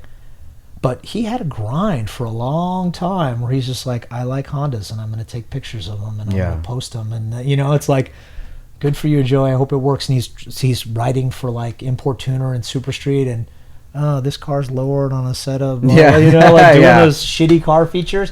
And he did all that. And now he's like getting to a point where I hope it's like making financial sense for him, you know? Yeah. So that's neat to see. And same thing with Ryan. Ryan's like, I just wanted to be the guy. Became obsessed with wiring and figuring out how to do that, you know? And now he's like self-made people like that and see you in your spot. Like, I love that stuff, you know? Yeah. And I don't even know what it is because, you know, the follower count, it doesn't matter in reality. I guess the only thing is that, like I was saying, I just want people to enjoy the art, you know? But then all these names that you're talking about, I'm like, oh yeah, he's been on the podcast. Oh, he's been on the podcast. We have Miles on the podcast. We've had Steph on the podcast. Dude. We've had Brian from Haspar on the podcast. Ryan on the podcast. You know, Big Mike, Joey, like all of these guys, dude. And it's just like, that's what I want is just people to watch it. That's it. That's all I want to watch it. Like, whatever comes after it, it doesn't really matter because the bread and butter is Downstar. The ball's rolling. It's going. Financially, everything's taken care of. The most that I would want is people to know the podcast, so when I reach out to them for a conversation, they're more accepting of it, and they know that we're gonna try to make the best conversation that we can, and we're not gonna put in any like what do they call them, like hot takes or something like that. Try to trip up the guests. This is about the guest and their story and their life and how they got to where they're at. You know, but it's just grinding, dude. It's just grinding, and that's what, you know, we're going to continue doing because it's just fun.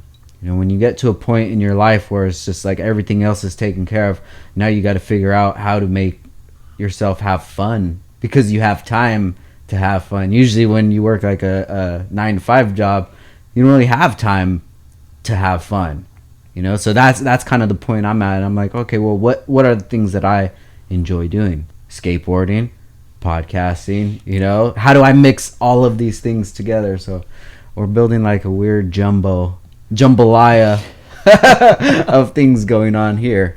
But I'm gonna get a little more back into Hooonigans. So Hooonigans does have a lot of those influencers on there, and it seems like some of the videos that they do come up with, that they're geared more towards creating views around some cars that are not, you know, the owner is a little more popular than the car would be if the car was just by itself. Do you ever have any like internal conflict with that?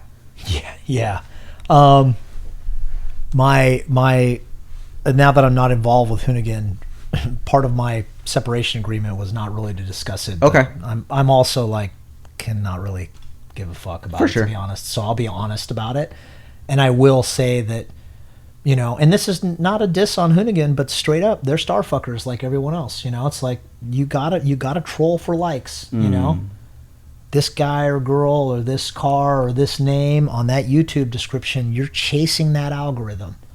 And it's not Hooonigan alone, it's everyone doing it. Yeah, pretty much all the big names out there. Yep. There's been like, you know, we developed a drag racing show and we beat it into the ground, and it's just because it does a lot of views, you know. It's like, but it's the same film formula, the same thing 600 shows later, and it's like, to me, I'm always looking at the next thing. Yeah. But Hooonigan as a business has to look at it as like YouTube algos and numbers, and this is what we're chasing, you know. Sometimes these cars wouldn't be worth it, but the name of the guest would make it worth it, you know. Yeah. I stand proud behind every single fucking car I brought on that show, and I brought 90% of them. You brought most us of my on, man. Yeah, thank you, bro. I appreciate that. Of course, man. that. Always, man. So like, they didn't want Hondas, yeah. you know, and I'm like, I'll give you a Honda, and then they started doing numbers, you know. Like I said, Steph, you got your Civic back from the Peterson, bring it on. He's all, doesn't run. I'm like, I don't care. I invented a show called Build Biology, which is like, I'm like, I want to bring like some nutty fucking cars, and they're like, can it be an S13 that does, you know, donuts in the lot? I'm like, no, not everything is an S13 that the kid's going to want to smash it into a loading dock. You know, I'm like, let's bring some, you know, I brought like George Poteet. This guy's got a 477 mile per hour Streamliner. It's powered by two twin turbo Buick V6 engines, 2,500 horsepower. You know, I'm like, dude, this is but it's not going to do burnouts. You know, I'm like, let's just put it in the yard and like talk about it. We talked about it. It was a 1.5 million view video, which is good for Hooonigan, you know, and they're like, okay, let's let you do this, you know. So I brought in like weird, crazy, wild, wonderful cars, you know, but in the effort to chase, there have been some cars and some influencers, and, you know, just like any other show, you know, you want to have that, what do you call it, the cameo, where someone comes on and you're like, okay, this person's here for the sake of being here, you know, and it's like, okay, you know, I get that. I don't necessarily agree with it, because to me, I'm more like you, I'm about the art. I was the same way with, like, I could say it now because that world's long behind me, but at Super Street, I was all about JDM cars, and I'm like, fuck, this is my soul. This is what I love. I love these cars. Picking a cover car was the most important thing for the magazine back then. We had a guy named Brian Horowitz that owned a company called APC. They did clear corner taillights that were the shittiest fucking taillights on earth. But he made so much money, which could get us into another topic. It's like, when you talk about people who are famous for the fact of being famous, they're cars and manufacturers, and you touched on it a little bit about like how you make your products and like some other people. You know, it's like there are so many brands out there now that have like such a great marketing approach. Yeah. And that they need to. And while other products that are clearly superior in quality don't do as well as them, because these companies spend more on marketing.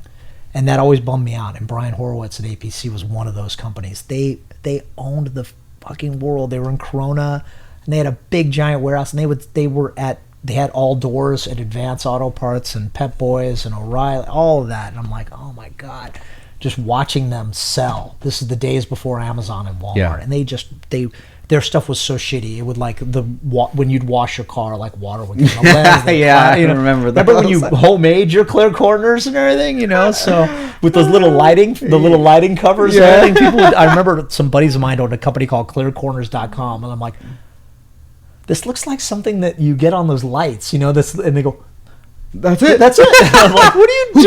Who told you? They showed me how they cut it and bent it, and I'm like, oh my God. Oh shit. So, but Brian made a better mousetrap out of that, and that came from for the old school guys, the original IS 300, which is the Toyota Altezza in Japan, had crazy clear lights with only like red centers in it and everything, clear corners, Altezza corners and everything. You know, you remember that? So, he had this company, and they were like, what will it take to be on the cover of Super Street? And I'm like, I don't know, like, build a car and we'll see. But they were spending so much money, they were pressuring us so much, pressuring me. And they were like, we need to be on the cover if we're going to advertise. And my sales guy, Mike Robledo, my buddy, he was like, I know. He goes, they will build whatever you ask them to build. And I'm like, I don't like doing that. To me, is like, at the core, I feel like as much as I shill myself out and whore myself out, I do feel like I have some sort of integrity. And I want to be, first and foremost, even when I work with an advertising partner or a sponsor or whatever, you say it. You want to shout out to your sponsors and everything, but first and foremost, you want to create the best art. For sure. You want to create the best. And this, at the end of the day, if you tell the sponsors, be patient, and you'll get more views than if we're constantly like talking about the sponsor and interrupting a guest or something like that. That's not as good as it would be as if we say, hey, thank you for the support at the end of the show, or there's an organic placement or something along those lines. I go, all of that means more than just trying to whore out for a sponsor. Yeah. And it's the same thing with APC. And I said something offhanded to Mike. I said, I don't know, tell him to build an S15, which back in the day, like, no one had S15. They somehow figured out a way to import an S15, but they painted it. It was the worst color, gray and orange, geometric patterns on it and everything. It was like a mini truck applied to an S15, which today would sound pretty savage, but back then was like, I was like, oh my God, what is this abomination? And they were like, there you go, you asked for an S15, we built it. And I'm like, what are you doing? But they pushed so hard to get into that world, you know? And it's the same thing with like influencers these days, you know? Everyone's trying to not be a tryhard, but they're trying so hard, and they end up being a Me Too that have done a build. So they try to like get out of the box, and when they get out of the box, they go so wildly off the track. I go, sometimes it works and sometimes it doesn't. When you break the mold, sometimes it's a good thing, but sometimes it isn't. You know, it isn't necessarily good because it's different. Just because it's different isn't always good. For sure. I see a lot of YouTubers kind of, it seems to me like they're burning out, man. Especially it's like, you've built the craziest cars. Now you're buying, you know, you're buying exotics and making those crazy. And like, what's next? What's after that, dude? You know, now people are really going to have to see you as a person for what you have to offer. You know, like it's a very weird time right now. It's tough because, like I said, every YouTuber and every influencer has to chase that algorithm and chase that, like, getting the next most views, you know, and trying something that is clickbait worthy, you know? And when you're, you know, it's like, it's back to the Honda market, you know? It's like when you buy every part and you bolt on every part, and this is no offense to what you do with the bolt-on parts, bolt-ons are amazing. You know, it's great to have this like checklist of everything. Sure. But when you really want to make yourself stand out, we're talking about like the Ryan Basseries of the world and everything, and like a rye-wire harness and like a complete shaved bay and like starting from scratch. Then when you've even gotten to that, which a lot of people have gotten to, it's like, okay, I'm going to do this with, I don't know, an N600 now instead of like, you know, I mean, you watched it with Civic hatches. Yeah. You know, it's like the EF was the IT hatch, and then it became the EG, and then it became the EK, and then for some reason the EP3 didn't pop off, which for good reason, you know, and then like people would cycle through it, and then they go, well, no, now, you know, Ryan being forward thinking, EAT, I'm going to take it back, you know, and go back, and that to me is like that good out of the box thinking. But sometimes when you get the YouTubers you're talking about, they're trying so hard to like one up themselves. Yeah. I was saying the Hooonigan days, you know, I was a big director for like making all those shows happen. I was there. We were all saying someone's going to die eventually. Like we're trying to like shoot trucks over the, you know, I was trying to jump a truck over the containers, over the shipping containers out onto flat, you know. And what I'm about like, the guy that jumped the Tesla, dude? You know, yeah. So, you know, I mean, yeah, that's Alex Choi and his crew and all, whatever you want to say about whoever was involved in that. I'm like, those are guys that are still trying for that quote unquote viral for sure thing. But like, if you do that viral thing, it's like you have to do that every single time. Yeah. You know? There was a guy, an old school guy, and I think he came out as a pedophilia. It was like it was called Dave's Farm, and it was this fucked up crazy guy in the early days of YouTube that had on his farm, I think there's a very famous Raptor when the Ford Raptor was brand new. It's a brand new black Raptor, bone stock, and someone sent it and like bent the frame, double airbag pop off and everything, and like totaled like what was at the time an $80,000 truck, and it was nuts. And that brought a lot of attention to him because he had a YouTube channel that he had young, dumb, and full of cum, I guess, kids that would just strap a little watermelon to their head and go, okay, I'm gonna send it, and would jump like a Yugo or whatever and just try to do whatever in pursuit of viral success. So when you build a brand on something like that, how are you going to top yourself next time? If you jump a Tesla in San Diego, it's like, what comes next after that, you know? Yeah. You know? I just saw something. I didn't even click on it. That Whistling Dixie guy, Joe Dirt looking dude, he like broke the glass. Weston Whistling Diesel. That guy, he broke the glass or something on TJ's old Huracan. He bought the Huracan, yeah. Yeah, and then my worker Gabe here, he was the one that was telling me about it. So that's how viral this stuff goes. Like, you don't even have to see it and you know about it. But I'm just like, I'm not that curious to go in there and see what the deal was, but it just sounds like one of those things. I don't know what the video was about, but it just sounds like one of those things that's like, all right, it's Wednesday, I don't have a video today, let's just break this glass. Let's do something that will make people watch. And beyond that is the shares. Yeah. You want to see, because if someone is not subscribing to you, you want to have the person that's subscribing to you share to a non-subscriber, that person will watch and go down that YouTube rabbit hole and go, I want to see what else these guys are doing. Yeah. You know? So, yeah, it's a crazy time, man. But shout out to all those dudes making a living from it. I'm impressed with the hustle and the grind, and when you talk about them getting burned out, man, I can't say who, but there's been some famous YouTubers that I've talked to that are just like, dude, I gotta make a video this week. I gotta make a video. You know, Hooonigan is a big machine. There are some others that are just like one content creator that's got to post a video like every single week. Yeah. Because if you don't, the algorithms don't reward you when you don't make content. And I'm like, that is a grind. There's a story. There's a dude, Ninja. He's a streamer. Yeah. He's a gamer. Twitch streamer. And man, he left to go to TwitchCon, which was a big convention in San Diego, and he stopped streaming. He's like, I don't even want to deal with it for like 3 days. And someone checked his metrics, and he lost he had like 10 million followers, but he lost like 300,000 followers in 3 days of non-streaming every day. Wow. So I mean, these are dudes who like have to stream for like 8 hours. You know, in the early days of YouTube, it was like, don't do a video that's longer than 4 minutes because people won't watch it. But now they reward you for the longer minutes you do. So you have to do 12 minutes and 15 minutes and 20 minutes.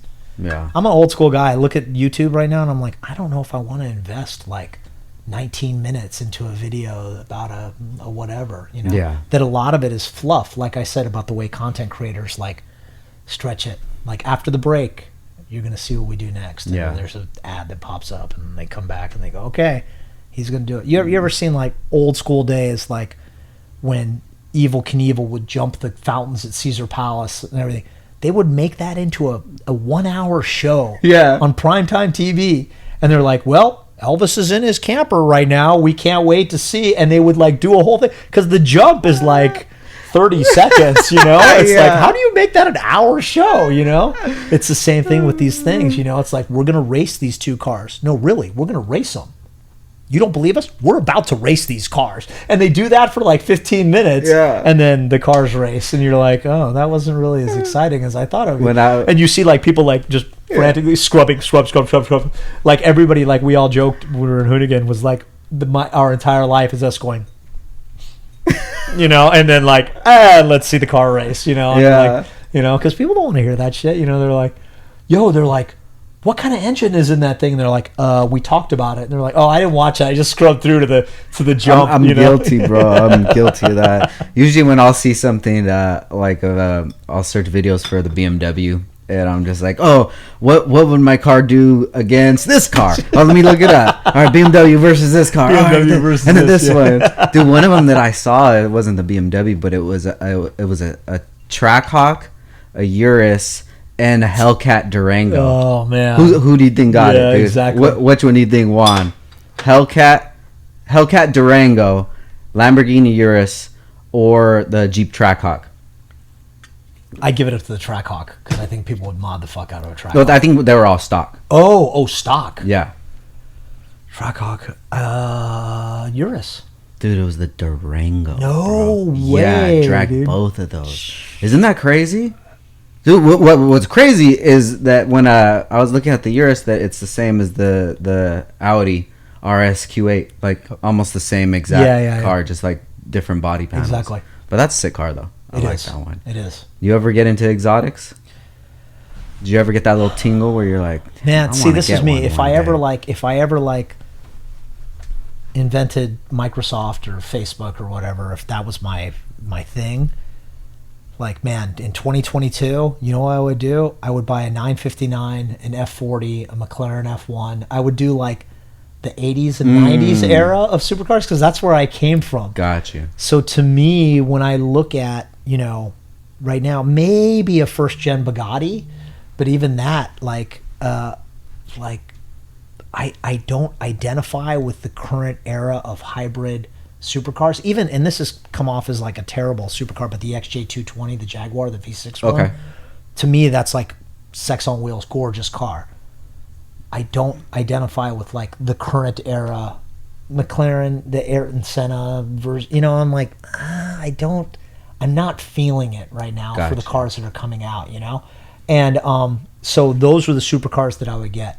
And if I couldn't get supercars, like right now the F40 is having its day in the sun. It's probably like, I don't even know. I want to say, like, for a good example, F40, I think there was like 399 of them, and it would go for like maybe like 4 million, And so, okay, at 4 million for an F40, I'd almost rather take that 4 million and buy like $4 million worth of shitty Hondas and Toyotas and everything, and like, and a lot, and just have them there. Just have like okay, I'm gonna find like LJ's car just resurfaced. I'm gonna restore the Field Civic. I'm gonna take, like, Steph has like told me, like, I don't know if this is in confidence, but I'm just gonna say it because I've been drinking. But he's like, I'm like, yo, dude, are you like, you should get it to fire up. Every time I go to a shop, I'm like, you should fire it up, Steph. And he goes, I need like a laptop, and there's no ECU that works with it these days. He goes, I would cut it up if unless someone wants to buy it from me. He goes, I don't even care about that car.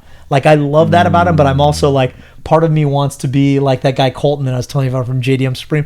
Like, I want to buy that car and take that car. I want to, like, there's a guy, super old school head, that was a Mazda engineer, and he used to work at Garrett back in the day, and his name's Todd Kaneko.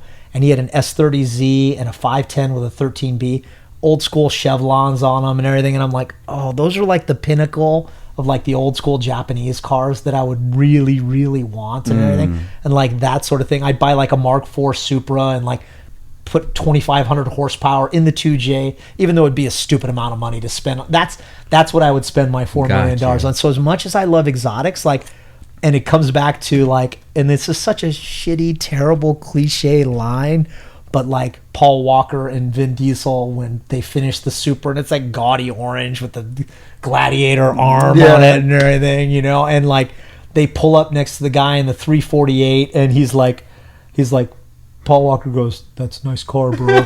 And he goes, "Ferrari, more than you could afford, pal." And it's such a shitty thing. I'm like, but out of all of that, I would way rather take the Supra than the Ferrari. It's like, and the fun fact about that car, I knew the guy who originally, and I shot the car for my website for Overboost way back in the day. It was owned by a guy named Craig Lieberman, who was one of the first guys who like started seating all the cars in the Fast and Furious movies, and it was yellow, and it had racing hearts on it, and it was a fucking pretty tight car. He did a couple shitty things to it and everything, but it was really good. But then when they redid it for the movie and they wanted to paint it orange, I'm like, oh, why would you do that, man? But when the movie pays you, you just give them the car and say do whatever and everything, So I actually like the Fast and Furious Supra when it was the OG yellow color that not many people know about than it was when it was in the movie as orange. That movie had a huge impact on the community. That was what you were dead in the middle of it, huh? Dude, I helped bring cars to that, and I didn't go. I could have gone to the race wars scene in the desert. Yeah. They needed a bunch of cars, so I sent a bunch of friends and everything. And we're talking about Greg too. You know, it's like he brought his little shitty CRX, the blue and white one and everything, And A friend of mine brought a crazy CRX to a drag car and everything. A buddy of mine, Chris Chi, brought his FD. He had a crazy RX-7 and everything, and like full C West kit on that thing and everything. It was like, was it C West kit? I might be wrong. I'm sorry, Chris, if I've said the wrong body kit. But like I sent a bunch of people to there, and I was like, hey man, I can't make it. I got to go to the Nopi Nationals, which is this kooky car show in Atlanta that I went for, one of the companies I was working for. And I missed it. I missed the shoot, but I helped bring cars to the very first thing. I'm like, Craig, call these guys, and here's a bunch of cars and everything, and like, so to me, it was like, for better or for worse, like you'll hear people of my era and everything say good and bad things about Fast and Furious. I'll argue that, yeah, it did help bring a lot of exposure to the sport compact world, but it also brought a lot of horrible trends, and not the movie per se, what the cars in the movie, like, I mean, they had the one character, Vince drove a Maxima, which is also Lieberman's wife's car, which I'm like, yo, that's a front wheel drive, like, and it's not a cool front wheel drive either. I'm like, that's the most I'm like, you're fucking putting a Maxima in Fast and the Furious, but no one remembers that. They remember the yellow bird, the big bird yellow R33 from Motor X. They remember Dom's FD, and they remember Brian's Eclipse and Brian's Supra. I'm like, yeah, all those cars were like, arguably okay, but that car was just garbage. And then they also had like Jesse drove the Jetta, which also belonged to my friend. I love you, Scott Centra, but the Jetta was cool for a Volkswagen car at the time. But I'm like, yo, that like those two cars did not belong in that world. So there was like good and bad things about the movie. But when I say the movie set off a bunch of trends, it was just a bunch of like hangers on that wanted to the opportunistic take opportunity from the movie and make shitty body kits and shitty graphics, and all these kids came out of, and you yourself too, I will use you as an example. And you didn't build shitty cars, I'm not saying that, but people they built shitty Civics, right? And they were hot for a moment. Girls would be like, "Ooh, I like that. He's got underglow on." That's shit! Like, that's the shit, And then they would. Oh, look at that car. It's painted like a Skittles. It's like, I like that.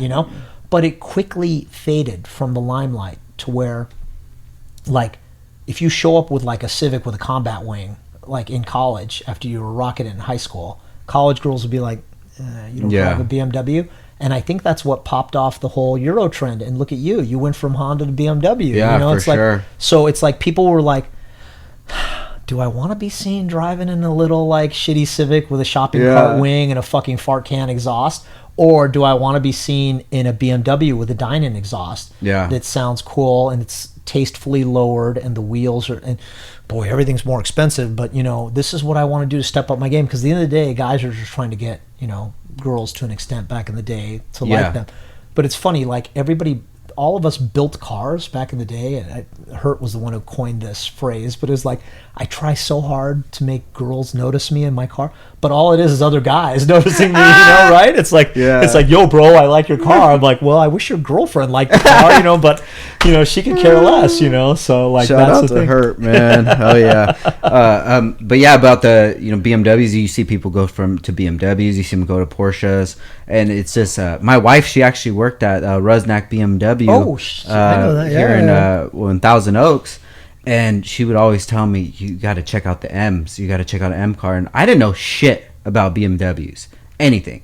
And it was a time where I was going to buy a new car. I was going to get a GTR, dude. Oh. And then I go to her work, and she's like, here, I just want to show you. And my first BMW was a 2017 M4. What was it? Frozen white. Yeah. It was in the basement with the light over it, and I'm like, oh my god, this car is so beautiful. Took it for a drive. I'm like, wow, this is amazing. And I just like fell in love with it, dude. And then when I turned that car back in, I got the M8, it's a Grand Coupe competition. I think I'm gonna just keep that car forever, dude. It's like so good. And then I'll drive my Civic. I'm like, yeah, I like this. It's cool, but the seats aren't comfortable. The seats don't have AC. Like. And it's slower, way slower than the BMW. But I still have love for the Hondas. Before we get off the subject of Fast and Furious, I always love to talk about this. Are you familiar with Rafael Estevez from DRT? DRT, of course, man. Right. Yeah. Yeah. East Coast boy. Yeah, he's actually the guy that they wrote the story about, the Vibe that was in Vibe magazine. He was the Dom Toretto. He's the inspiration for everything. A lot of people will argue, and I will sort of kind of, I don't want to say support that point, but a lot of people argue that it was Steph. Because Steph is bald and stuff, you know, for sure. and like he was the drag race king and everything. But yeah, it was Rafi back in the day. I contribute the whole idea of everything to that story. Yeah, it was called Redline. As far as and Racer X, Vibe magazine, You're Racer right, X. The original script for Fast and Furious was called Redline. Got you. And then Racer X, you're right, was the but article. the actual characters and such, I don't know. Could be Steph. Yeah. Could be Greg Leone. Yeah. I don't know who it is. But guys, make sure you check that out. Google Vibe magazine, Racer X, yeah. Rafael Estevez, and he's still killing it to this day, man. Dude, like, I love New York because those guys had a huge chip on their shoulders back in the day. They're like, fuck Cali. It was like, if you talk about like Tupac versus like Biggie, like that East Coast West Coast rap beef, that was like the import drag racing beef. And like way back in the day, I want to say it was like Clutch Masters or someone got a double decker trailer, and brought out Lisa Kubo, Bergenholtz, Steph, like all the fucking hitters, and put them in this double decker and sent them out to Englishtown and goes, okay, we're gonna run, and like ran against East Coast, West Coast, and everything. And I flew out. I didn't drive. I flew out and covered that one, and it was nuts. Englishtown back in the day, 30,000 people strong. You know, you had guys like Eddie Bello that had the Porsche, and Craig Paisley and Vinny 10 and everything. And Ara with the Supra. Slanian and everything with the bullish Solaras, and he had the Supra back in the day. Like all of that stuff, like those guys, like but they had such a chip on, and I love that they had a chip on their shoulder because they're like, we're going to show that we're better than you. And then also, by the way, there were some guys who could give a fuck about everybody that would just sort of show up with these rotary powered cars from Puerto Rico that would just be like, who's Steph? I don't know. Who's Paisley? I don't know. I just go, and they would just like fire these cars up and just break everybody off and get on and go, pay me my money, and get we're getting back on the boat. Like the East Coast, West Coast guys are beefing, and the Puerto Ricans just show up and just wreck shop on everyone. You know? Oh man! So, like, shout out to Puerto Rico, dude. Yes, we've been getting a lot of orders over there. Everybody's getting ready for TE. Tuner Evolution is going to be in Puerto Rico very soon. Love that. Hell yeah! Shout out to Jay, man. Yeah, dude. On my early days, I think it was 2012 was the first time that I ever went to the East Coast, meaning like Jersey. It was for H Day. You know, went over there, and it was crazy to see the scene at that time, because you're still talking 2012. Social media is relatively new. Yep. Like Instagram was still relatively new at that time. Only for the iPhone. Yeah, exactly. So sorry, Android. So you would see cars over there that you may never have seen before, and you're starting to see, like, because the East Coast was always behind what the West Coast was doing.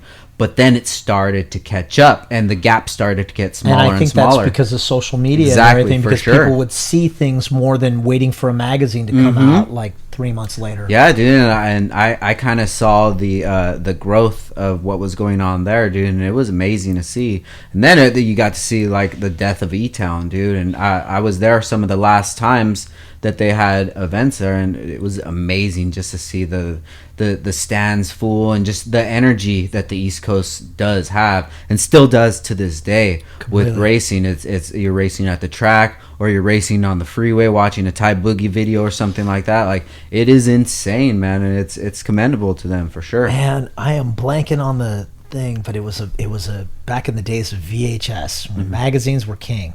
They had a VHS, and there was a dude named Dotto that had a yellow E36 M3, and he would bomb through the East Coast, and they would do like these outrun style videos and everything, and they were don't try this at home, all that shit and everything, but please do not do this. But it was so nuts to see this guy just like straight up do donuts in front of the police and just take off. Oh shit. You know, and just like egg them on to chasing him. And it wasn't even really a modded it wasn't like 1,000 horsepower or anything. It was just like a crazy M3, and he would just like go for it, and they would film him, and there was people in the car and everything trying to film it. It was nuts, man. So the East Coast guys like had a different thing about it. I mean, yeah, you're talking about like the freeway runs, and everybody talks about out here in SoCal, like Maria Street and Silmar and like the OG like 80s days and everything. And that was cool, and it was crazy, and it was illicit, and someone would fire a gun and everything, and everybody would run, and the cops would show up, and like all that stuff. But it was a quarter mile, and you'd start and finish, and everybody, there was a couple incidents and accidents and injuries, and and like stuff would happen, but it was a quarter mile. But in the East Coast, they'd do highway runs, and they'd do like a crazy, like almost like Wangan style, like 2-mile kooky loop or point to point and everything. And that's where Eddie Bello made his name and all that stuff. And you just, some of these crazy highway races. And I remember there was a guy, I can't say who, he works at Hooonigan now, but he claimed that he goes, yeah, you're good friends with Craig Paisley. And I'm like, yeah, he's one of my asshole buddies and everything. And he goes, yeah, I remember one time, he goes, we were at the street races, and Paisley brought his famous Supra. Paisley did a back-halved Supra before there was back-halved Supras. And he brought his Supra out of the trailer, and it was a $50,000 hit. And Paisley won the race, put the car back up on the trailer, and drove away. Oh, wow. And I said, yeah, I just heard a story about you. He called me that day, and I'm like, it's funny, I just heard a story about you. And he goes, yeah, that never happened. Oh, shit. He goes, I wouldn't take my car. He goes, I wish. He goes, I wish I made $50,000 drag racing. He goes, and Paisley's not a bullshitter or anything. He's like, yeah, no, fuck they're from two different universes. Yeah, exactly. It was like an alternate universe and everything in the canon. So I really feel like we're in a different universe, dude. Sometimes. You think so? Yeah, for sure. I think ever since 2012, something definitely happened, and we switched over into a different universe. For me, I feel like there's been a couple different, like what you'd call like a paradigm shift or like a radical revision. It was the Fast and the Furious in 2000, definitely like set the tone to go someplace. And then it was also like, and maybe you're right, maybe it is 2012, but I think the onset of social media also flipped the script. Yeah. And then again, we're experiencing it right now with the pandemic and everything, and like there's a kind of a new world order going on. Very weird time, man. Yeah. I was thinking about this. Yeah, this is like totally switching the subjects, but that's what this podcast is all about, dude. We're just talking about whatever, dude. Is that when stuff started to get crazy early to 2020, like it really started to get crazy when Kobe passed away. And one thing that I was thinking about was, what if somebody causes so much sadness in the world that ends up switching I don't know, universes, consciousness, something that caused everybody to go on a different path or a different universe. You're talking about the butterfly effect. You know what that is? Yeah. So like if somebody travels back in time and you kill a butterfly, it's like, and then you go back into the future again, and you've just changed, the whole world is different. For sure. So without time travel being a factor, like if that butterfly dies, or if that Kobe dies, or that pandemic happens, like what would that cause? I mean, it's nuts. If you look at right now, when COVID hit and everybody's like, that's it, we're done. The world's going to collapse now. We're not going to have, it's Bitcoin and everything else is done. But it came to pass that like the hyper wealthy and also the stimulus money funded people to do what they wanted to do without getting out of the house. So you can't take a vacation with your kids if you're a family person. But so you have all this money. I was going to spend $15,000 on a vacation with my kids. Oh, I'm not going with my kids anymore, so now I will put $15,000 into a supercharger on my Mustang, or I will put $15,000 into new shutters for my house, or I will put $15,000 into building a gym in the downstairs. So it became like personal improvement in terms of fitness, housing improvement, and car improvement, and those industries soared. And Amazon and all those saw record profits. Right now, we're in the gas crisis is nuts. But what people aren't realizing, what people aren't talking about, is the petrochemical companies are making more money now. They're posting record profits. If you're posting record profits, but we're feeling like the worst prices ever, what's wrong with that picture? You know? Yeah. So when you have those like massive paradigm shifts, they happen in a place where someone will always capitalize on it. For you know? sure. And when you capitalize on it, you actually continue to cause that shift to happen, you know? So it's such a bullshit cliche thing to say, but it's like the way money makes the world go round. It's like wherever the money goes, that's where everything starts to kind of flow and follow. And when you say alternate universe, I think that's the thing that we're experiencing right now, you know? And the other thing is like, hate to say hate, but I really don't like talking about politics, but I follow politics very closely. And no matter what side you're on, right or left, I think what people need to realize is they're pitting us to be against each other on each side of the aisle, right and left. But what we don't realize is it's not about both sides of the aisle. It's about us in the aisle and those that are in the expensive seats in front of us, facing us, and talking to us, the people in power. For sure. And they're doing that to go, oh, let's let them talk about abortion or guns or something else, while we make record profits and we make money, and the gulf between the haves and the have-nots. So instead of right and left, it should be have versus have-not. You know, and that's the big thing that's going on. It's like a class war. I don't think it'll ever get to that point, as much as a lot of people will argue that it could, but that's the way it's trending towards, where they're just trying to make the have-nots fight against each other, against right or left, when it should be the have-nots looking at the haves and going, this is ridiculous. Yeah, and you see the conflict all day, mostly on Facebook, because maybe it's because it's older demographic on Facebook. You're set in your ways, and but that's it. It's like, okay, if you voted for Joe Biden, yeah, maybe they know that wasn't the best decision to make now. Like, this is the point to stop, like, pointing the fingers and be like, all right, so you voted for him, we're all in this fucked up situation. Like, we need to do something, and we need to get together. But I think that has so much ego and pride in it, that's all the satisfaction that they're looking for, was like, all right, you were wrong. Okay, yeah, you're wrong, but that's it. That's the only satisfaction they want to get to. And right now, it doesn't matter who was right and who was wrong. It's just, these are the cards that we're dealt with right now, and it's a very weird time, man. It is. It's definitely like a very weird time, and a lot of people will say this is the worst crisis we've ever incurred between two different political parties. It's like, there's no convincing one side or the other, and they're so far apart.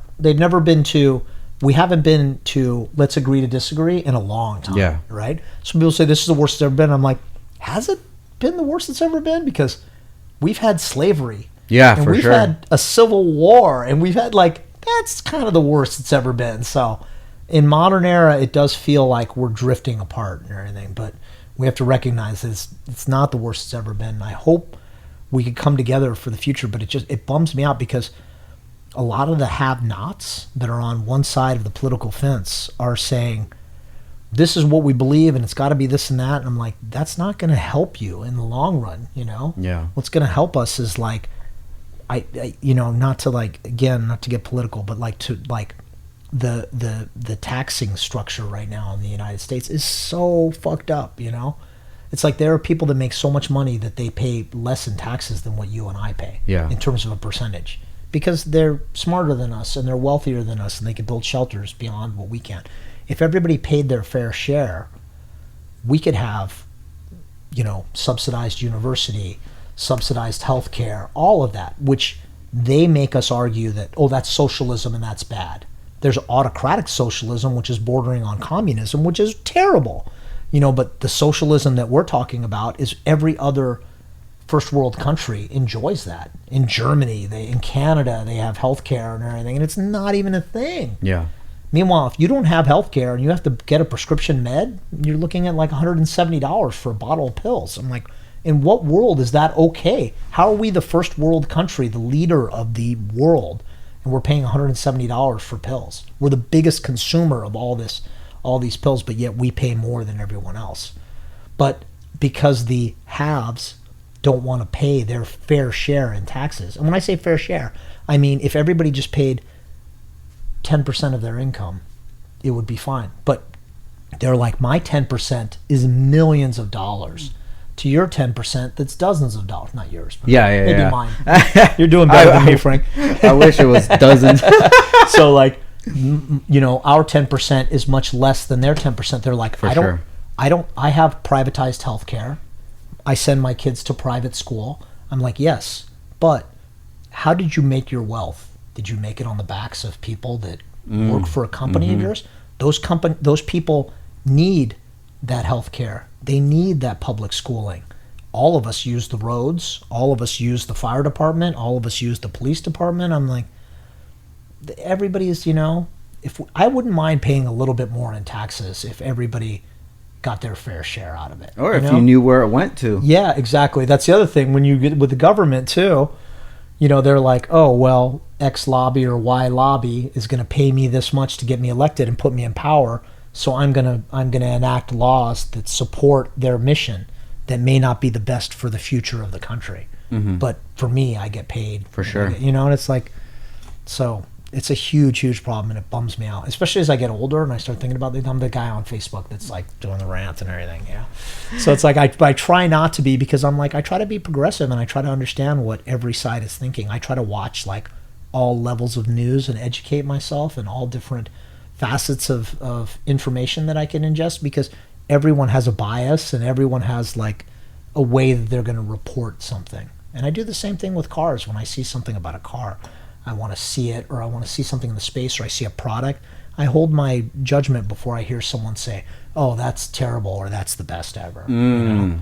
It's like you have to know that. And it's like if you come back around to like cars, where we're like really talking about, it's the same thing. It's like the companies that don't have money, that build a great product, are suffering against the companies that just build like a Me Too product that is maybe not as well designed, not a lot of investment in research and development, and not a lot of investment in making it work and making it fit right and making it benefit at the end of the day, when you talk about making art for your fans, same thing, making a product for a consumer, that's your art. And you want them to be happy with what they're getting. For sure. And if they're not happy with that, they're getting something that is like a shitty knockoff, but because they fell for the marketing involved in it, you know, it's that big lie. That's the same thing that's politics. It goes everywhere, is like that. You have to be careful with what the media that you consume, the products that you buy, everything about your consumption here is all warped. You have to watch that carefully. Yeah. Now, I heard you mention earlier, it was you said that there's no original ideas. You know, you just mentioned knockoffs, and that brings me to the Honda community, which is guilty of all of the above. And a lot of these knockoff companies are companies that don't have any creative ideas. They'll just steal it from somebody and kind of just follow a cookie cutter platform. Like, why do you feel that that's so accepted in the Honda community? Oh, that's easy. It comes down to cost-benefit analysis. You know, it's like if you look at, I said Brid seats, but we'll say anything, body kits. If you look at like C West body kits back in the day, C West body kits would drop a new body kit for an FD or an Altezza or something, you know, and they'd have the coolest kit, you know, and they'd have it on a car to be painted. And you'd see some guy there at Tokyo Auto Salon, like early days with camera phones or maybe a digital camera, just like taking a bunch of pictures of like weird angles. Every single angle, opening the door. Yeah, you don't like this car, bro. You like this car, you know? And they would shoo them away and they go, oh, it's happening and everything. Then you would see the knockoffs come soon after that. It'd be C-Style or something. It wouldn't be C West. It would be C-Style. It's some shitty knockoff company. And I know, shout out to all my friends who make shitty knockoff body kits. You know who you are. And the C West kit would be, you know, back in the day, you know, like $3,500 for a C West kit. And you got to import it. You got to send it to some importer that's importing C West here in the United States. And you have a beat down old IS 300 that you want to like put a body kit on. You're like, God, I want that COS kit. Mm-hmm. And you see $3,500, you know, and you're like, oh man, I can't afford that, you know, because I still got to get it painted and everything else. But then you see C Style from another company that's selling it for like $1,400, and you're like, $1,400, holy shit, I could afford that. Mm-hmm. So you go to the C Style kit, you know, because it looks the same. What's the difference? It still looks the same. You get it and it doesn't fit right, and the body shop will say it's going to cost you more, and you end up paying more to make it fit and everything. You get it and you're happy with it, but you're supporting that company that's doing the knockoffs. For sure. So again, they keep continuing to make the knockoffs, so they will make those knockoffs all day long, you know. And it comes down to like Volk wheels. Remember TE37s back in the day, most ripped off wheel. I mean, there was a famous one that we ran at Super Street. It was Ray's Engineering was the parent company of Volk Racing. And Ray's Engineering would be at, you know, the Tokyo Auto Salon with a new wheel every year, and they'd have them on like JGTC and Super GT race cars, and like all the tuners would use their wheels. It was them or Advan, and that was it. Then you would see like knockoffs in like a weird little pavilion or weird little offshoot of Auto Salon or at SEMA show. And they would have a wheel that was the ZE27 by Roy's Engineering. I legit saw a brand. You did not see Roy's. Roy's Engineering. Like, shout out to Roy's Engineering. Like, yo, who's doing Roy's Engineering? And who is buying that? Who's Roy? But you're buying that thing, you know. I mean, at one time, I was probably drinking. Let's do it. I was on the Hooonigan show, and these two, like Larry brought in these two twins who had twin Civics, and one of them had a full spoon setup, and the other one had full McGann. Yeah, and the black and yellow ones. And their dad was like an old school Honda. Jesse. Jesse. Shout out to Jesse. Yeah, so I love those guys. Like, I love that family. Yeah. And they were like, what are these wheels, you know? And I'm like, these are, you know, SW388s. These are like the OG fucking spoon wheels. This is the shit, you know? And I'm like, you have to get these. And they've been knocked off so many times. And I'm like, and I just threw it out there. I just said, fuck you and your fake Rotas. You know, and like everybody went, hell yeah, Nads, you know, because they love that. But at the same time, I wonder how many people, like, there's been so many more Rotas sold than those spoon wheels, because those spoon wheels are like, back in the day, they were $400 each. And now they're a lot more because they don't make them anymore. They were like, you know, magnesium from some sort of old school, like, Russian rocket program, you know, and it's not a bullshit story. That's really where those wheels came from. And you had Rotas and other brands that will do the design and do a matte black finish and just go, these are SW style wheels, you know. So if you can't afford $400 wheels, you're kind of like, I'll you can afford $400 for all of them. $400 for all of them, you know, and that's where you make money. And it goes all the way down to the fact that, you know, my girlfriend, and shout out to my girlfriend Jess too, is asking. She's very inquisitive, and she's always asking about the world. She works in the music industry, but she's done a lot of stuff in the motorsports industry, and that's how we became connected. And she said, well, then why do these, you know, drift teams or these racers run these products? And I'm like, because those guys have to spend more on marketing than Spoon. Ichishima-san doesn't have money to spend on this because he's selling $400 wheels and he doesn't sell as much of them. But a Rota-esque brand that sells knockoff wheels will sponsor a pro drift team. And that pro drifter is like, I'd rather run Spoons, you know, and but go, I can't because, you know, they don't have any money to pay me, but this off-brand sells a lot more wheels, and they want to continue to sell a lot more wheels, so they feel like it's a motorsports pedigree to put these wheels on, you know. Don't you feel like that's part of the issue? Oh, it's a huge part. These, you know, but like, I mean, God, I don't want to put anyone on blast, but a buddy of mine, you know, ran like very like real deal, like SSR wheels, you know, and he had since like moved to another wheel brand that sold shitty knockoff wheels, you know. This is a 3-time, well, now I'm saying it, this is a 3-time Formula Drift champion that had run like SSR real deal professors on his drift car. Yeah. And then he's running like crappy, like shitty wheels. You look at the, I mean, you know, the biggest companies right now, the pros in the wheel business, I can't, you know, whatever you want to call them, they sell fucking shitty wheels, you know? They're not FIA certified. They're not the centers will separate from the barrels and impact and everything.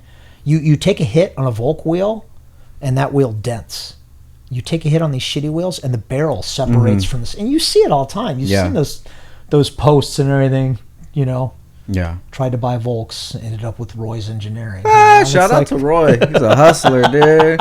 He's just sweeping up, taking notes. But, you know, I'll say, like, you know, it's like, I'll have your back on this because I appreciate you doing this. Because when you came to the show, you brought your Troll Civic. Yeah. And to me, I was like, what the fuck is this, Frank? Yeah. Because Frank built like one of arguably the greatest EGs in the history of the game. You're probably the only person that said that besides me. Like, yo, I love that car. And I'm like, bring your car. And he's like, okay. And then Frank shows up and I'm like, what? This is not the car. You know? So you brought the EK, the EG, heavy in the streets EG, the heavy in the streets EG, the gray one, that had Lambo doors. It had underglow. It had the Cash Money Hydro Dip fender liners and everything. It had the Autometer monster tack. It had the nitrous bottles. I mean, it was like the Purgers. It was like the ultimate troll car. And I was like, Frank, you're the tastemaker. What are you doing? It was like a throwback to everything that was, I don't want to say wrong with it, but it was emblematic of the early 2000s, the Fast and the Furious era, where everything just got bigger and better and wilder and crazier and, you know, Lambo doors on everything that's not a Lambo. And you said, I built this car because I'm tired of haters and I'm tired of the people who hate on people. Build your car and have fun with it. This is a car I want to have fun with it. Yeah. And I loved that reasoning to be like, don't hate on people for what they do to their car. And you know, we're all guilty of this. For sure. We've all been at a meet and oh my God, check that. Yeah. You know, and like you'll look and when I've judged shows, people are like, Nads, check out my car. And I'm like, yo, that's cool as fuck. But I'm like, oh my God, you know, I'm like, it's a combat grill, you know, that old school chain link fence grill. I'm like, what the fuck, bro? But you don't want to say that to them, but at the same time, you don't want to not support them. And I appreciate what they're trying to do. But if you don't have the money to do it, maybe think about another game. But I think there's a place for all of this. Unfortunately, some of those knockoffs come at a cost to businesses like yours that build legitimate, real deal quality parts that get hurt by the knockoffs. That you either have to lower your prices to compete with them where your products cost more. Your cost for their product is more than what they're selling on their retail. Yeah. You know, it's like, how do you compete with that? I don't know. I don't know what the answer is.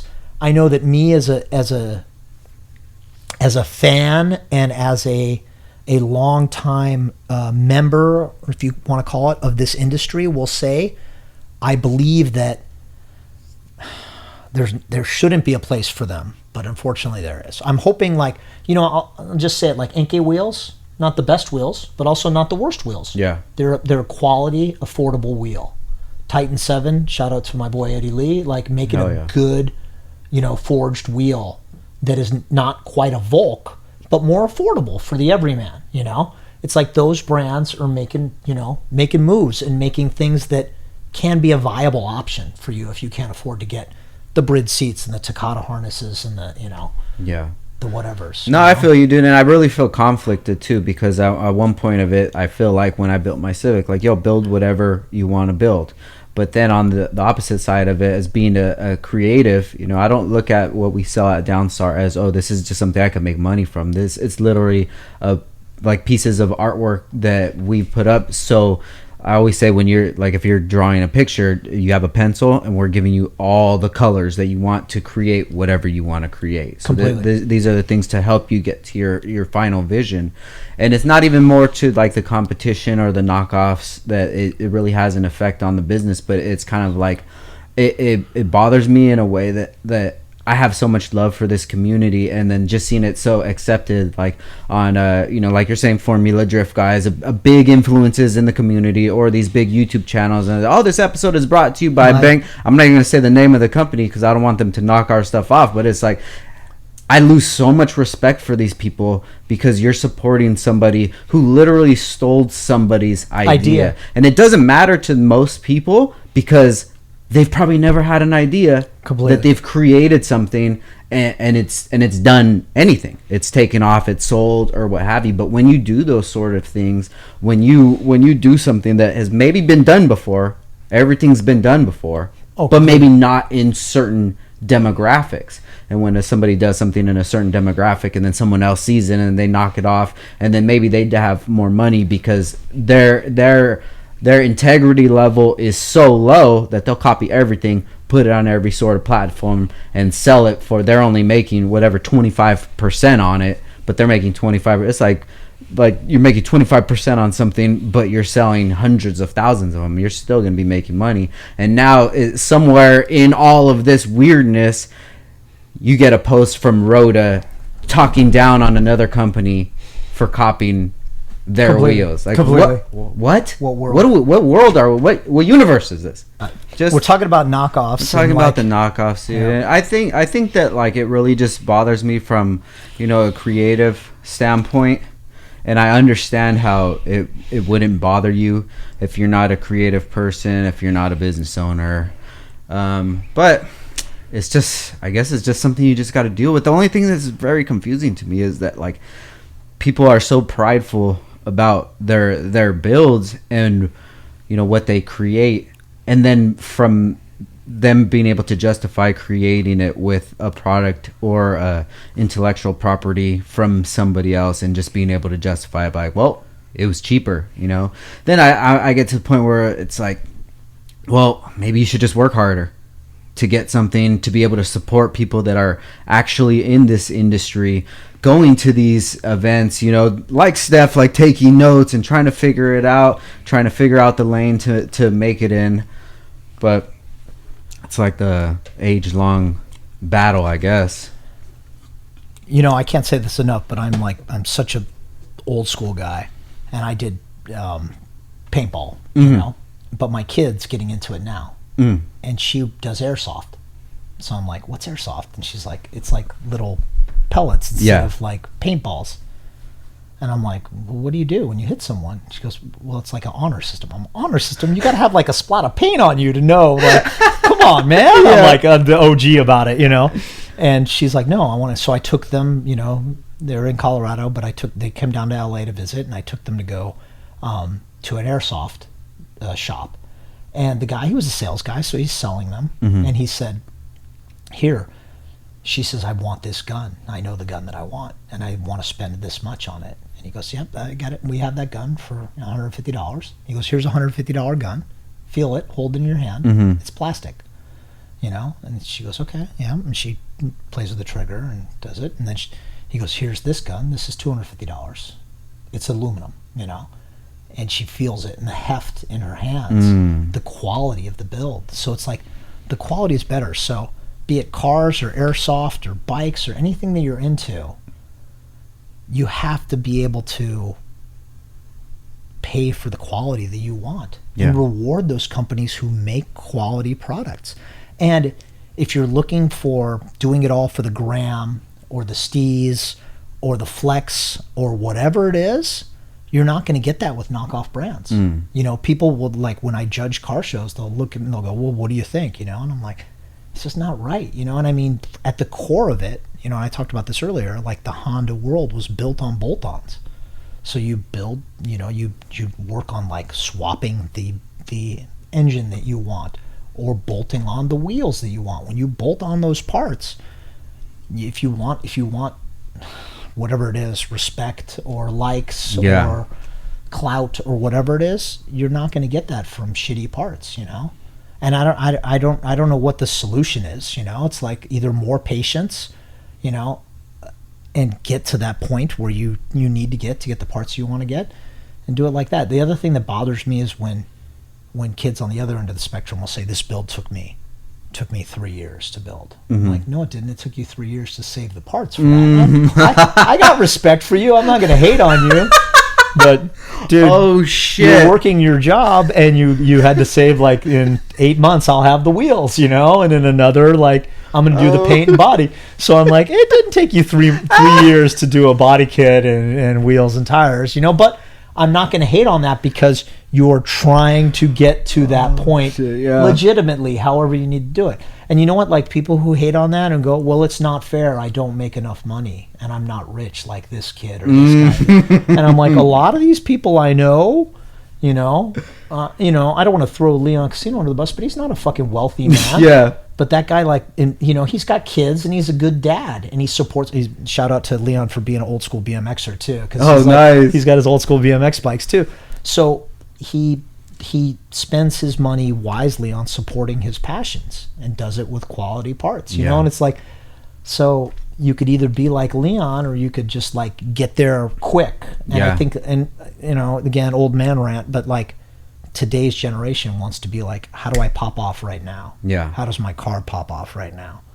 And it's like, well, you can get there with a $1,500 body kit or a $3,500 body kit, you know? And it's the same thing. It's like, but if you don't support those companies that spend more to develop these products, they're going to go away. Mm-hmm. And then we're not going to have anything but shitty knockoffs. It's like when you do a photocopy of something. Yeah. It's like every time you make a reproduction of something, Andy Warhol, old school, like silkscreen reproductions, each one gets progressively worse than the last. It's the same thing with knockoff brands. That's so funny that you say that, because that's the way that I think about it, is that these creatives that are coming out with new parts, these are literally people in their garage thinking, well, if this was here, it would fix this problem or whatever, and they're actually finding a machine shop. Can you do this? Spending so much money on R&D. There was a brand. It was called I forget. Matt M's JDM Motors. He made these billet inserts for like a B series, D series shifter, so it gets rid of like the slop. Nice. And he came out with those, and it was a great product. We even sold them on the website, and it wasn't 5 months until somebody knocked it off. Maybe even less than that. And now you can find that product everywhere besides his website. I don't even know if he still sells it. And then there was another one. It's called Dyno Design Tyrannosaur Tightener. So like the bitch pin on a B series and a D series. Yeah. So they made actually a billet one. So you drill out the stock thing on the stock bushing on the shifter, and then you put that inside, and then now you can just pull it out and it takes out the slop as well. That got knocked off too. And it's just like, okay, so how many more ideas do these two guys have in their head that are actually out there testing products and being like, well, this would be better if it did this, that we're not ever going to see because somebody just copied it and they're selling it for like half the price or whatever. It's just, I don't know. Then do you just keep going and be like, you just don't? That's kind of our standpoint on it, is like, whatever you copied is something that I came up with 6 months or a year ago. So you're like 6 months to a year behind anything that we're even doing at all. So that's kind of like the way that I justify it, And then in another way too, is like a human point, where there's companies that have knocked this off, and then I'm just like, yeah, but this dude still has a family, has parents that are proud of him, takes care of his wife and his kids, and they're paying for the bills. And if I can inspire somebody to create something that allows them to live this life of of an entrepreneur, like I take pride in that. At least I inspired somebody. That's kind of the way that I justify it. Completely. I think I love him to death, but Miles is a good example. Mm-hmm. This guy was making turbo kits before there were turbo kits. For sure.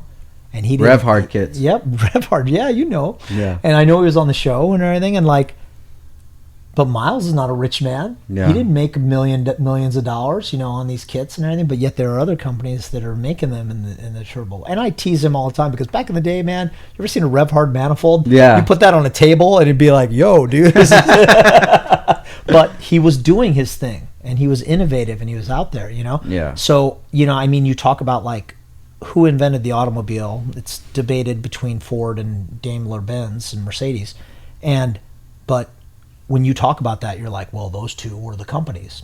no, they weren't. When those companies came out, there were dozens of other companies making cars that are not even there anymore, you know. And I'm not saying whether they were more innovative or not, but anytime you have like a revolution or a move, like look at crypto right now, you know, there's 1 million people mining crypto, you know, everybody's trying to jump in on it, but only a few are going to rise to the top. Is that the quality companies or the knockoffs? You know, that's the question, you know. The knockoffs tend to be able to get there faster by, you know, churning and burning and like making poor quality products that are maybe not, you know, mil spec and not designed to the ultimate level, and then they get there but they don't make a good product, you know. Yeah. So, and it does help out too, just to introduce people into that product, whatever it is, you know, whether it's you know, the bushings or something like that. Maybe they buy the knockoff one and it fails, and oh well, I want to buy the other one because it's a better quality product now. So the better company does end up winning in the end. But, and you know how all this stuff is, it's just about longevity, dude. How long you can stay in here and keep fighting, keep on keeping on, you know. Exactly. I like, for me, when I was really getting into it, like I was building like mini trucks and everything, and I was trying to, you know, race them or whatever. And I went to an old school place called Super Shops on Van Nuys Boulevard in the San Fernando Valley, and they had centerline wheels, which were super expensive, and I couldn't afford them, and I ended up getting the Yankees, and I got Yankees. And then I said, what tires should I get? And they said BF Goodrich Comp TAs, you know, and I'm like, okay. I got those tires, and they were good tires, but they were expensive. And then I got my next set of tires, and I went back to get the BF Goodrich, and I'm like, those were like really expensive, you know, and like when they wore out. And they said, oh, we have another company, they're called Fuldas. And back in the day, like Fuldas were like a cheaper tire. And I'm like, I'll take the Fuldas. And the Fuldas, like, I got nails, I got flats, I got like, you know, they weren't good, and they didn't drive as well. I'm like, I feel like I'm sliding more. I'm like losing, and I found out that the BF Goodrich was a more higher quality tire. Got you. And I'm like, whoa, I just learned that, like, yeah, maybe you save money now, but you spend it down the road. So then the next set of tires, I'm like, I want to do even better than the BF Goodrich. So I bought Yokohama A008Rs, which are these nutty freaking race tires with like dimples in them to measure the wear. They were full blown for autocross, and I got them for like a street driven truck, and I drove and they wore out so fast, and I was like, these are the shittiest tires, and I spent more for them. But I didn't realize or understand that the reason that I should have bought them was if I was autocrossing my car, or like I wanted the ultimate in grip. But I'm driving it on the freeway and back and forth to school and everything. I'm like, no, that tire sucked. I didn't get it back then. You know, it's like, so the one thing I could say to everyone is do your education and do your research and like look into these companies. And, you know, even it sucks because you can't even go on like Amazon or go on like reviews to see, because everybody's planting fake reviews these days too. So you can't even really do that, but you have to like really try hard and really push into looking the manufacturer, looking at the quality of their stuff, looking at like, you could gauge not by reviews, but by who uses the product, who's putting Downstar stuff on their vehicles. And you're like, oh shit, all the best people are using this stuff. Yeah. And that alone, to me, when I get into something new and I'm looking at something, you look at all the influencers, some of them use questionable, and then you kind of like go, okay, well, those wheels don't look like they fit, or that part doesn't look like it's the best, but they're using it, and you'll realize later that there's a pay to play element to it. But if you look at like all the people, like you see a name pop up more and more and more and more, and you're like, okay, I get it, you know. You do your research like anything else, you know. And I'm hoping that that's what will help stem the tide of terrible knockoffs. Yeah, and it could just be that the community is just way too big, so there's just room for everybody. I hope so. I hope that's the case. Yeah. I hope where the cream rises to the top, and then there's a bunch of like tier 2 and tier 3 and tier 4 companies, but you know, those tier 2 and tier 3 and tier 4 companies seem to be taking a lion's share of the sales these days, you know. Yeah. Where people just like, maybe it is doing it all for the gram. If it looks good on your phone screen, you're like, oh, you know, people are down with these shitty wheels, you know. Now you said that trends always come back.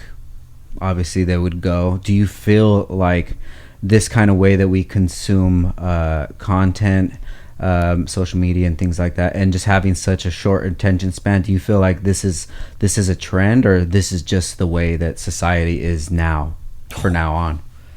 Damn, that's a really good question, Frank. Yeah, you're right. The way we're consuming media is evolving at such a rapid pace, to the point where it used to be books, and then it was magazines, which were condensed versions of books, and then it became Friendster, MySpace, Facebook, Post, and then it became Instagram, and then it became Twitter with 140 characters. They've since gone up to 270. And then it became YouTube, which were videos of any length. But then it became Vine, which was like less than a minute. 6 seconds, I think. 6 seconds, 16. I don't know if they made it longer, but it was like 6 seconds at the beginning. first. It was just a quick hit, and then Instagram saw that, so they did stories that were 15 seconds, and then TikTok came out with like 30 seconds, and now it's like it's gone to a point where everything is defined by less than a minute of content in terms of a video and a hashtag, because if you write a long, even IG post these days, no one reads it. And to me, I'm like, wow, like the content that you digest, and the way they say, the way you post an Instagram or YouTube or a TikTok, you got the hook. So you got to get them in like the first 3 seconds, because they're scrolling through their phone. That's how, I don't want to say discriminating or discerning or disassociated people are with content these days, but they are, to the point where you're competing with so much. Look at the streaming services out now. Yeah. You know? I'm an old school guy, so I still do cable, but I also do like Hulu, Netflix, HBO, Paramount Plus, rest in peace, because that thing's not going to be around for much longer. But like all that stuff, like Apple TV Plus, like if you add that all up, I spend hundreds of dollars a month on all these streaming services and everything, because I like, my girlfriend and I are watching Ozark right now. We're getting and Severance on Apple TV Plus was fire, and like, so I'm consuming all of this, but at the same time it costs so much, and there's so much competing for our attention. I'm, again, old school guy. So in my day in Southern California, it was TV with channel 2, 4, 5, 7, 9, 11, and 13. And that's 0. And don't forget 0. What was channel 0? The squid. Okay, so I got into that too, because I think I see a boob. I think I saw a boob on channel 0. You can take care of business real quick. At that age, yeah. It's already coming out as it is. It was like my parents wouldn't get cable TVs, so I'm looking at the Spankovision through the squiggles, and occasionally it would freeze and like kind of, and then it would go, and you're like, oh, I'm so because it sees you watching. Yeah. It's like, let me give him a little something. So like that was it, but now there's so much out there. So when I see it going away from that, there is, I believe, a throwback to OG content, which is magazines. And there's a couple different ones. There's 000 magazine. That's a super high end subscription for Porsche owners. Okay. Larry Chen shoots for them, and that's like beautiful, like high stock photography and paper and everything. And then there's Surfer's Journal for the surfing world, and then there's also Rodder's Journal for the hot rod world. And there's beautiful, gorgeous photography, amazing writing. And those are just 3 that I could think of that are coming back, that are like, yeah, we're gonna build the best. And back in the day with Super Street, man, I had all the Super Streets from the beginning. I was editor for 7 years, and I had all the Super Streets before my tenure, and I would see them. I had them all in my office, and I would watch, and they would get shorter and shorter. And I said, why is my issue so much shorter than the issue that was 5 years ago? And they said, cost. And they go, you're getting more and more popular, so we shaved the magazine down the height, because the money that we save in paper costs for 500,000 subscription that saves us so much money. And I'm like, okay, I get it. And then I'm like, also, why can I see through the page and the photo bleeds through to the other side? And they're like, again, cost. Because, and then there was a guy named Rob Laidlaw that came out with a magazine called Modified Magazine. And he did thicker, the photography was terrible, the writing was terrible, but he did a beautiful product. And I'm like, why can't we be there? And they're like, because he produces 40,000, you produce 400,000. They said we can't afford to keep up with him. Well, could they, if they didn't want, if they were happy with the percentage of profits that they were making when the magazine was smaller? No, they said he won't be around with the money that he's spending on building these beautiful magazines for only 40,000 readers. And I'm like, doesn't matter. I'm like, that's a better product than ours. So now today, when I see those, and then Joey Lee is taking it back to books with like that beautiful coffee. I've always wanted to make a coffee table book, and Joey beat me to the punch. I've always wanted a coffee table book, and I've always wanted to do like a Rodder's Journal or Surfer's Journal or 000 magazine, and I've never had the opportunity. So I'm thinking that could be a turn back to that. It's the same thing with, like, if you look at like the way we consume media, you look at the music industry, hipsters for the past like 7 or 8 years have been getting into vinyl. Yeah. You know, like vinyl records, does that sound better than an MP3? Maybe. Does anybody care? Not really. But there are a percentage of consumers that are like, this is the fucking shit, and I don't mind if I have a milk carton, old school DJ shout out, of vinyl records, because I want to fucking hear the music, and I want that experience of, like, it's the same thing with like coffee. Starbucks like made coffee like, we're going to bang it out for you. We're going to give you beautiful, well roasted beans and everything. But then you have like places like in LA area, there's a place called Naderi's that like grinds the beans and does every little thing right in front of you and does the foam art and everything else. It's a more expensive cup of coffee. If you're a coffee connoisseur, you like that. So if you're a music connoisseur, maybe you like vinyl. If you're a media connoisseur, maybe you will like Joey Lee's Chronicles book, or you like the physical, tangible touch of that. So I think it could be going back to that, you know. So that would be beautiful, man. I've had an idea of coming out with like a DVD, but strictly DVD, not available. Dude, it's so good anywhere. You know, if somebody uploads it and puts it online, whatever, so be it. But, or even just, we always put out some sort of reels or commercials or things like that, and like, we'll put that on a flash drive and put that in every order that we sell. Hey, that's so good. You know, people get it, they get it, but it's a physical item that they'll have, and it's just not available online. But dude, when you say that, I know you're channeling your skateboarder roots. For sure. Thrasher magazine back in the day. The DVDs that came in the magazine. Dude, you know, it's like when I started getting back into skateboarding, it was with my son. It was maybe 2000. I think it was April 2019 when he wanted to get a skateboard. And then fast forward to now, he and I are both in the culture at the same level. Like, we're talking about, did you see this video? Did you see that? You know, he's like he's my friend, like he's my best friend, you know. Completely. But now when I skate with him, I'm skating with his buddies, and it's not like, oh, you brought your dad. It's like, oh no, we're all hanging out. Yeah. And then I met my buddy Jay, the one who works at Baker, and then just dove head into the culture of skateboarding. That's like the mecca, you know. That's like meeting the Baker. Yeah, you know. So once I'm into that, then I start to see the culture of skateboarding, and then I just start to like reflect on myself and look at Downstar, and so many things that I've done with Downstar are influenced by my culture of skateboarding and of Baker itself. Baker's been my favorite brand. Not even skate brand, but favorite, like top 3 brands ever since I was a child, you know. And when I got into the automotive community, I don't know if you've seen that picture we did with it looks like we're selling drugs and we have the AK and stuff like that. Like, so good. That was my idea. Well, it's nothing that Baker's ever done, but it's just like Baker looks at the skateboard community like, yo, we're gonna do whatever the fuck we want to do, and if you fuck with us, cool, and if you don't, cool, whatever, I don't give a fuck. This is just what we're gonna do.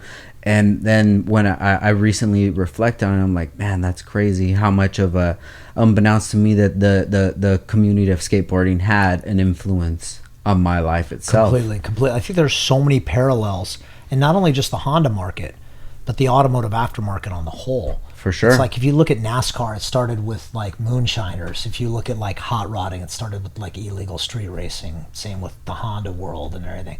All of that started from the undergrounding. And skateboarding is the same way. it's like everything about street skateboarding is illegal. Yeah. You know, no skateboarding allowed and all of that. You know, it's like all that came from there. You know, it's like, oh, this is my daughter FaceTiming. I'm so sorry. Go ahead, answer it, brother. Hi. Hello. Hold on. I got to show you something. Okay. Where are you? I'm on a podcast right now. Oh, yo. Ah. Hold on. Show him your Downstar board. Well, Yo, that's my friend who gave you the skateboard. She still no. She put the Thrasher. Oh, no way. On it, and I asked her. I said, "Do you want to show Downstar or Thrasher?" But she liked Thrasher because of the flames. Well, I'm gonna get you another deck, so we'll put that one right under it. it. On blast right now, baby girl, because you showed the Thrasher side instead. But her Downstar hat got taken away at school. Really? Yeah. Oh no, we'll get her laced up. What's that? Both of them. Both Downstar hats. Did they? Yeah. Okay, Oh wow, so I she feel like lives, young Jeezy, dude. She That's lives crazy. to wear the hat. So can I call you? Can I call you tomorrow or later today? I'm gonna call you back. Everything okay? Yeah. Okay, I love you. I love you too. Bye, baby girl. Bye. Dude, I love that. Thank you for bro. letting me take it. Dude, of course. Yeah. So, and also, I feel terrible because one of the things I always do is I always try to post when I get something. And you sent me, like, Frank sent me the, like, sweetest, like, he saw my kids were skating, and you sent me the sweetest care package with, like, all the downside. And he was even kind enough to send me, like, 2 different width boards. So my eldest is, like, pretty hardcore, and my youngest daughter is just, like, whatever.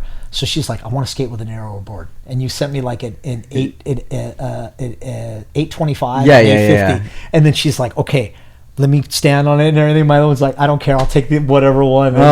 So when we were putting it up on her wall, and I'm like, I'm such a nerd because I'm like, no, we got to get like the little spacers and then like shadow box it and everything. She's like, just get a take shoelace the nails and like smash it in there. And I'm like, okay, well, here you go. This is my friend gave us the board because they had like, they went to like, which you were talking earlier about some places in the mall, and there was a place in the mall. Yeah. So I took them to get, and my eldest loved the like skate shunt, you know, like skate shunt, Skate jump. yeah, Or no, shake jump. shake jump, yeah. the grip tape, like you see that everywhere now. And I'm such an old school guy. I'm like, yo, if it's not a Powell deck, Imbu trucks and Bones wheels, I'm like, I don't want none of it, you know. Yeah. So like they're getting into all their own things. So she wanted the shake jump, and then the other one wanted, my youngest wanted Thrasher. Oh, okay. And I'm like, my heart, like I love Thrasher from Dude. back in the day. So she put the grip tape, but she never built her board up. And my oldest runs through all her boards, and she goes, yeah, I want this. She goes, I like this board, and I'm like, yeah, it's made by Baker. And she goes, is it really? She got that much more excited. Hell I'm like, yeah. yeah, because my friend partners with them. She goes, okay. So I gave them all the gear and everything, and my youngest got her hats. That's the one. I'll get her some more, dude. Hell yeah, I love it, man. So she goes, I go, hey, my friend has his that's his company, you know, you want, and she goes, no, well, I like the flames on the I'm like, I can never show him this, and now she called today and I got put on blast. I'm like, see what you made me do? No, it's all good, dude. I'll get her another deck, bro. But hey, I'm never competing with Thrasher. They're the OGs. Yeah, dude. I know. See, so that's one of the things too, like super crazy throwback is Jake, the OG editor from Thrasher. Rest in peace. Yeah, so Jake flagged the Gymkhana 5, ended where Ken ended Gymkhana 5. Jake from Thrasher was the flagger at the very end of that. That's a weird little Easter egg, because Ken obviously started DC Shoes, which was a huge skateboarding brand. Yeah. And he was with Deerdeck, right? Yeah. Well, Deerdeck was one of his riders. Okay. You know? Oh, So, really? like, Ken, in a weird way, before he got into cars, he was like the mayor of X Games Town. Yeah. Like, you didn't know who he was because Danny Way was the co-founder of, and Rob Dyrdek rode for him, and Travis Pastrana rode motocross bikes for him, and they did all that stuff. And you know, Ken was just the guy behind the scenes. When Danny Way wanted to jump over the Great Wall, Ken was the guy helping direct that. When Dyrdek wanted to jump off of the helicopter down onto a quarter pipe, it's like, you know, when Dyrdek did the 20-stair jump in San Diego, Ken was the one behind all that and everything. So there was like huge, like when you talk about skateboarding and cars coming together, dude. It's like there's so much parallels between that. And I was a terrible skater. I raced BMX bikes, but I always loved skateboards and all the like tough, crazy kids rode. And the for me, my era is like the Skull and Sword, the Ripper, you know, the Rob Roscoff hand and everything on Santa Cruz, like that old school, like gnarly skate art, you know, and like, who was it? Dwayne Peters, which was just such a fucking asshole, you know, it's like, but like all that aggressive punk rock, anti-social, like just like rebellion. I never got into stick and ball sports, and I'm like, yo, I like this. And when one skater wins, all the other skaters cheer for them, and when they accomplish a trick and everything, you know, like I love all of that. And for me, like a throwback a little bit after my era, more of like a second gen guy than the first gen original Bones Brigade guys and everything, was Tony Hawk. And he just had that documentary that popped off, was Until the Wheels Fall Off. Like if you're into skating at all, I recommend. I haven't watched it yet. What is it on? It's on ATV Plus, Apple TV Plus. Oh, okay, gotcha. And or maybe HBO Go. I'm not sure which one. But if you research Tony Hawk Until the Wheels Fall Off, it's an amazing like documentary. Not necessarily about the birth of skateboarding. If you want to watch the birth of skateboarding, you go to Dogtown and Z-Boys. Dogtown and Z-Boys is like the original Zephyr skate company and everything, like OG, SoCal, Venice Beach sort of vibe. That's another one. But like Tony Hawk's one, I thought it was neat because it tells the story of a person who's like just, you know, I love the story of a person who when you talk about art, I think in order to create good art, you need to be fully committed to that art, no matter what it is. Whether it's nailing a skateboard trick or developing a product or creating media or building a car, you need to be fully devoted to that art. And we go back to knockoffs again. If you want to be fully devoted to that, you have to be, there has to be a element of legitimacy. And the legitimacy comes from the parts that you choose, the builders that you work with, the uncompromising detail that you adhere to in building that vehicle or building that product or creating that media or creating that art or even producing a podcast. I've never done anything like this before. I'm wearing cans. I got a fucking Super Pro mic. I got lights. You watch this and you don't think that's that big of a deal, but behind the scenes, Frank has put a shit ton of fucking effort into this. Thank you, bro. And I think it shows. I mean, I feel like I'm on like the news or something. This is fucking fire, you know? So like shit. Thank you, all brother. of that, like all of that stands. And like Tony Hawk, like the stories, I never knew like how hardcore he was. Like people would say like he would kill himself before he would not achieve a trick. Yeah. He's like, I'm not leaving the skate park until I get towed away on a gurney or I fucking nail this trick, you know? He'd be so tired. And to me too, as a wannabe skater, I'm nothing like Frank, but like as a wannabe skater, I'm like, I do my little tic tacs and I do my little half ollies, and that's about all I got in me anymore. But like to me, like when I see like skate videos, one of my favorite things about skate videos is at the end of the video, they show all the fails and like people like just wrecking themselves trying to do a 10 stair or something, you know, and they just pick up the board and they run back up and they do it again, they do it again, they do it again, until they get it. When they get it, they barely get it, and the entire set of everyone, all the clique, all the posse, all the entourage, everyone just absorbs the skater. To me, I live for those moments, that element of success, achieving your art. It's the same thing. I don't know if you're old enough to remember, but like Tony Hawk hit the first 900 in like 1999 X Games or 2000 X Games. So long, super fucking long time ago. And like the competition was over. He didn't win or lose or anything, but they were going to go to a commercial. And then he's like, I don't care if you go to a commercial or not. I'm going to keep doing it. And they kept filming him and everybody watched him. I think it was like 7 or 12 tries, you know, that he tried to do. And the ESPN stayed on it and filmed him doing it. And like, dude, you skate. Like, if you don't hit a trick 7 times, especially on a vert, you know, it's like, dude, you were getting fucking slammed. For sure. And he went back up and did it every single time until he hit it and he nailed it. You could feel it, you know? No one at that time even realized that the 900 was possible. Oh, it was like a myth, you know, and this was like, you know, nowadays, like, people are at Travis Pastrana's place and doing, like, quad backflips on motorcycles. And, like, it films and it drops and everybody's like, okay, game over, someone did it, so they know. But back then, like, there wasn't a lot of, like 99 2000, YouTube was barely a thing, and like there wasn't a lot of social media, so people weren't filming everybody across the world going, okay, it's done, someone's done it. Everybody's like, did anyone hit it, or am I going to still try? I'm trying to. I don't think anybody could do it. If you watch people's fail videos, that can almost teach you what they did wrong and maybe how to do it. And you watch, or people talking about it. Or, like, dude, today, like, this is another old man rant. YouTube tutorials, anything you want to do on Earth. Yeah, like, fuck, what did I do? What was I doing? I was looking up how to build a pond in the backyard. And you type in how to, and then, like, whatever about Apple, iPhone, algos. Build a pond, and you're like, whoa, dude, it's in my mind, and they got it. And then and there's like a 3-minute video or a 13-minute video. It's a time lapse or what, and you're like, oh shit, I got to lay down some plastic first. I didn't know that the water wasn't going to absorb into the earth, but okay, I get that. And if I want to do something more substantial, I got to maybe concrete or something.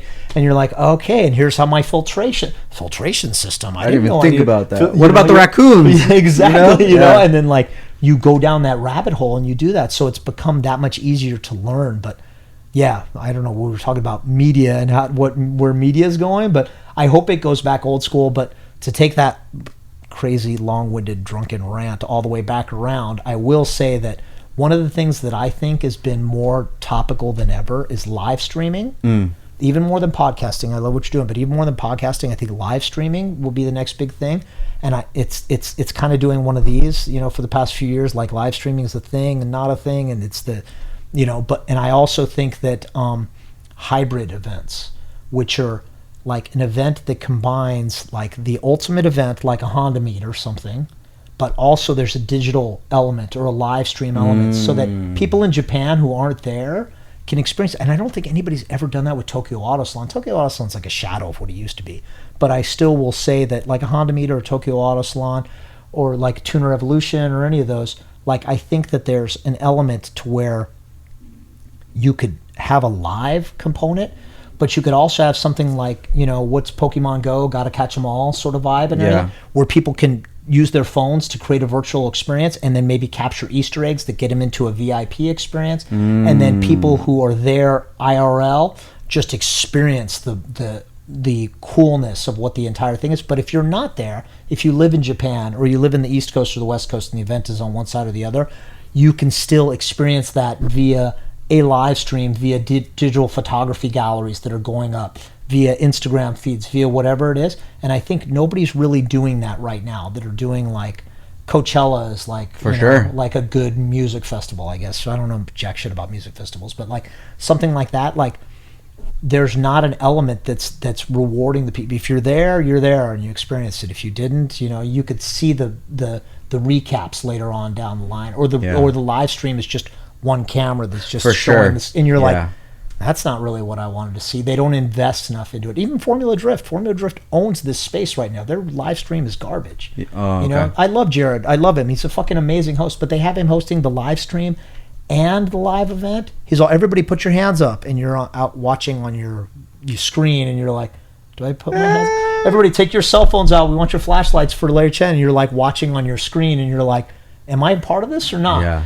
So you feel a little disconnected from it, So I think that there needs to be something that is a true hybrid event.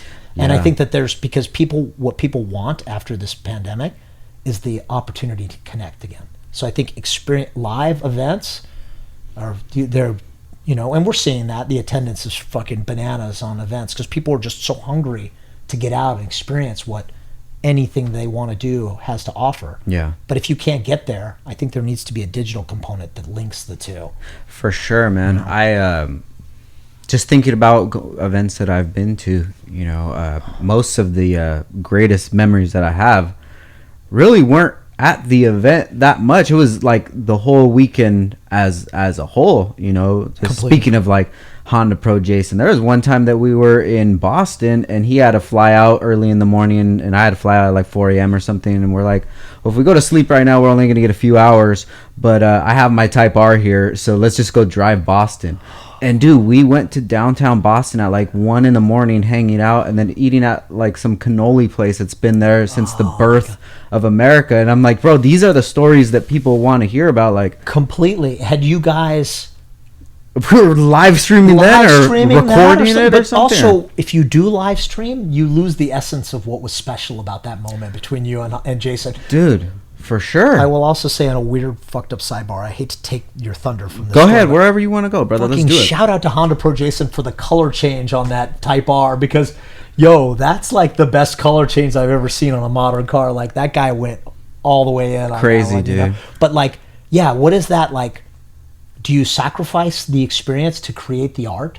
It's like sometimes some of my best experiences, I don't take pictures for Instagram. I don't do it all for the gram. For sure. Because I'm like, yo, I want to be with my kids. I want to be with my love. I want to be with my boys skating or riding bikes or surfing or doing something. You know, it's like I do this weird little proof of life thing on my IG in the mornings. Like when I go surfing, I'll take a picture of my board. Yeah. Fucking fucked up street art or something. And I'll just do that right before. And it started as a game that I did with my sister to go come out and come surfing with me. And that was that I do the time and the air temp. And I'm going to get out here now. You know where I'm going to be. And I was trying to egg her on to coming. And she's since moved away and she doesn't surf anymore. But I still surf and I still find myself still doing it, you know? But all I want to do is take that picture and rush out into the water, because I don't want, people are like, why don't you get a picture of you? Because then I'd have to fucking take a picture, take my board all the way to the water, take a picture, come back, put my phone in the car, and then do, you know, I'm like, that takes away from the moment. Same thing when I'm with my kids. I'll take them and we'll do like crazy stuff, you know. I'll take them to like Disneyland or like we'll go skating in Venice or something, and I'm just like, yo, let's just like, I'll take a quick pic and I'll do it all for the gram. But then I put my phone away and I just absorb the moment, you know? Dude, I feel you so much on that. And there was a chance that, or there was a time that we were trying to do YouTube. And that was the one thing that really bothered me. Is like, dude, I don't want to have like this camera and put in somebody's face. And there's one video that's out there is when, you know, it was one of the second times I met my buddy Jay. And he brought his buddy, it was Jake Hayes, and Jake Hayes is pro for Death Wish.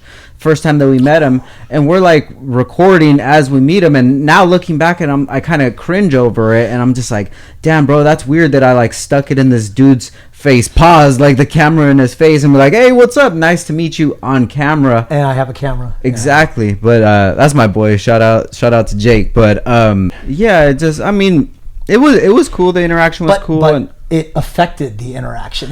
For sure. It definitely like.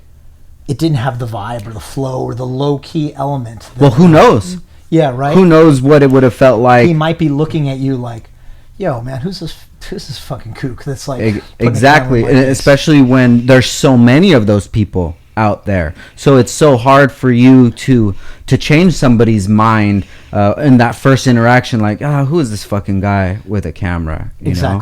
But then there's been so many amazing moments that we've had where my son and I are skating in the park next to Andrew Reynolds, and I'm not just like taking pics or posting, I'm just like soaking it in, you know? Dude, there's a dude that no one knows who he is, and every morning I go out surfing, and I go out like twice a week. I go out Mondays and Fridays, whether it's flat or whatever. I just try to, like, those are the days I plan in my calendar, and which is the worst way for a surfer. You're supposed to go out when the waves are big, and I'm over here like Mondays and Fridays because I'm a nerd. I'm an OCD nerd. Yeah. So, but every morning when I go out, there's a dude he comes back from wherever. I don't know where he's coming back from, but back to where we all park our cars, and he's got a leaf blower, and he's walking with his leaf blower and throws it in the back of a little shitty Toyota pickup truck.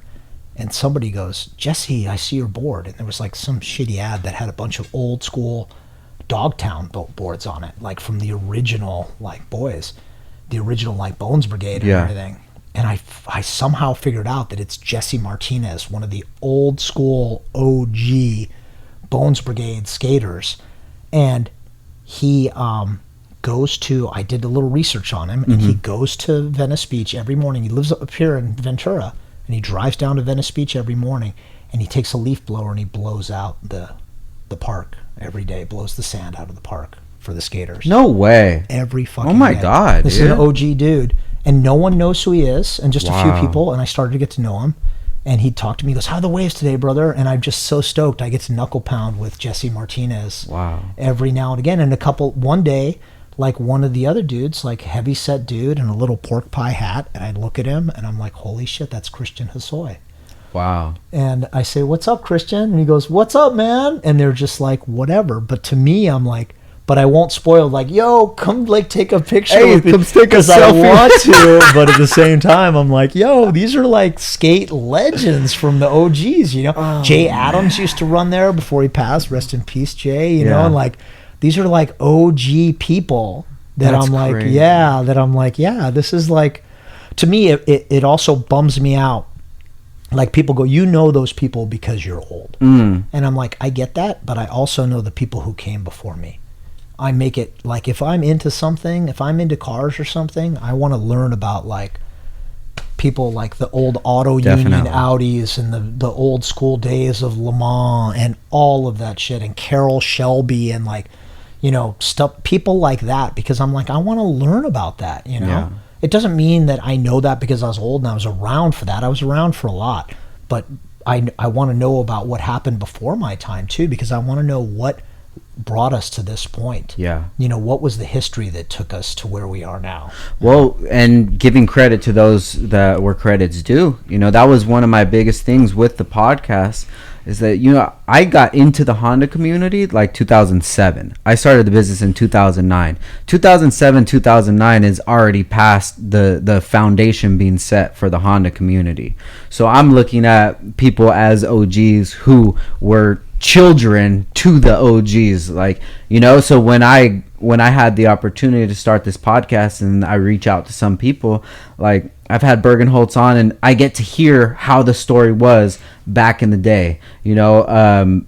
Just to be able to hear those stories and to show these guys, like, yo, look, there's somebody in the new age that is interested in you, in your story, you know, and wants to actually document the story, and hopefully people will want to listen to it one day and hear, you know, who was street racing, who was battling at Battle of the Imports, when did they come out with the wheelie bar, what changed everything, you know. And no, I totally get that, man. We're giving thanks to people who set the foundation for people like me to survive, to feed my family off of it. Because without them putting in that work on those street races or what have you, you know, trying to figure out which motor goes in what car, you know, those things, I wouldn't be here today.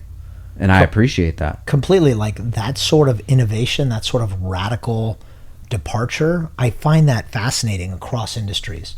If you look at like Bill Gates when he was developing Microsoft, or Steve Jobs when he was trying to make the first Apple computer, I love those origin stories. You know, I love that, no matter where it comes from. But I think it's neat to recognize that, and I appreciate you doing that for sure. The next generation, like doing that from the generations that came before you, because a lot of those names otherwise would get lost in history. Definitely, man. And before we get off skateboarding, man, I want to give a big shout out to my buddy Beagle. He's actually filmed and part of the new Shake Jump video that came out. It was called Shrimp Blunt, and I really want you to watch it, dude. And if you can, watch the podcast after that, because Beagle actually created the entire skate video around a DJ set, because he DJs as well. So he DJ'd and mixed a bunch of songs and then made the video after that, and we dissected and everything. But the reason I say Beagle, shout out to Beagle and Shane Heil, he's the owner of Shake Jump.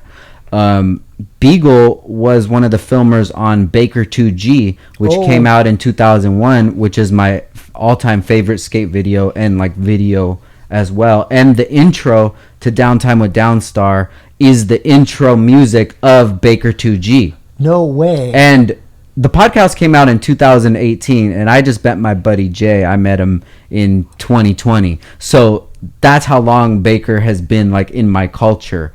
It wasn't even, it didn't even come to me like an idea, like, well, let me mix the skateboard. I was like, I've always loved this video. Let me see if I can borrow something from this and mix it in. So like just having him on the podcast, and the intro of the podcast is of that skate video that he worked on in 2001. It's crazy, bro. Yeah. To me, like, again, the intersection of like those different elements, I like when I see people do that. I mean, you mentioned Ravi earlier. Yeah. Like Ravi just did that Porsche. I love it, dude. Did you see the interior on that Yeah, thing? with the I don't go-yard? know. Yes, Yeah, right? go-yard. Yo, what the fuck? Like, come on, man. Where are you getting that from? And like going, this is the vision that I want to do. Robbie's a baller, dude. I talked to him after That's baller shit. I talked to him after that, and he goes, "This one almost killed me." He goes, "This was the one." You know, he goes, "I'm done."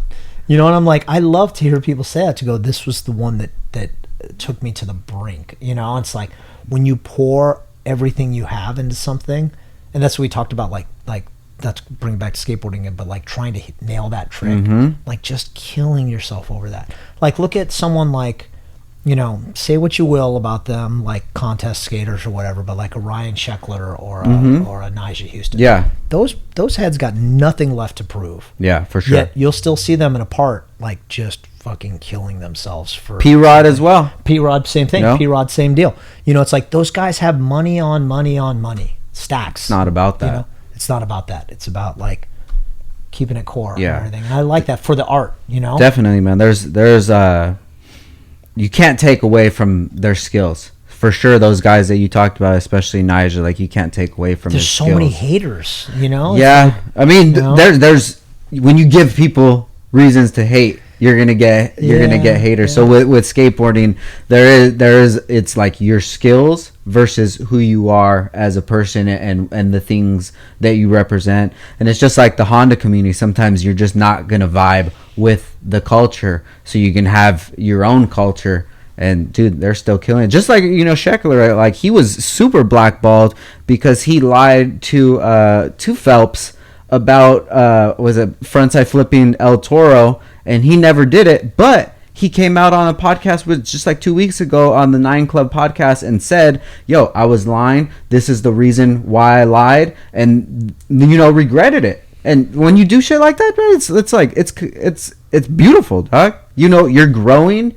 And you realize the mistakes that you made, and when people do that, it's like, all right, cool, no problem, bro. You know, keep on doing it. Yo, I appreciate you saying that, because I found in today's culture, again, old man rant, people are so quick to cancel. For sure. This cancel culture we have. People fuck up, they make mistakes, they do, you know.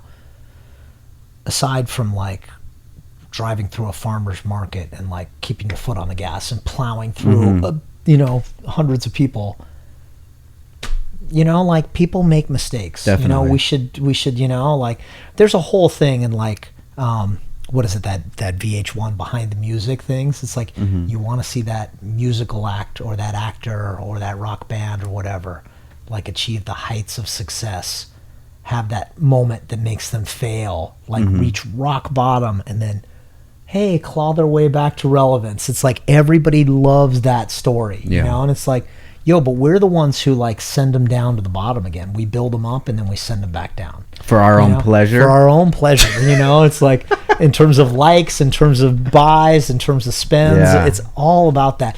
And we're so quick to like throw people in the gutter, go buy another sort of thing.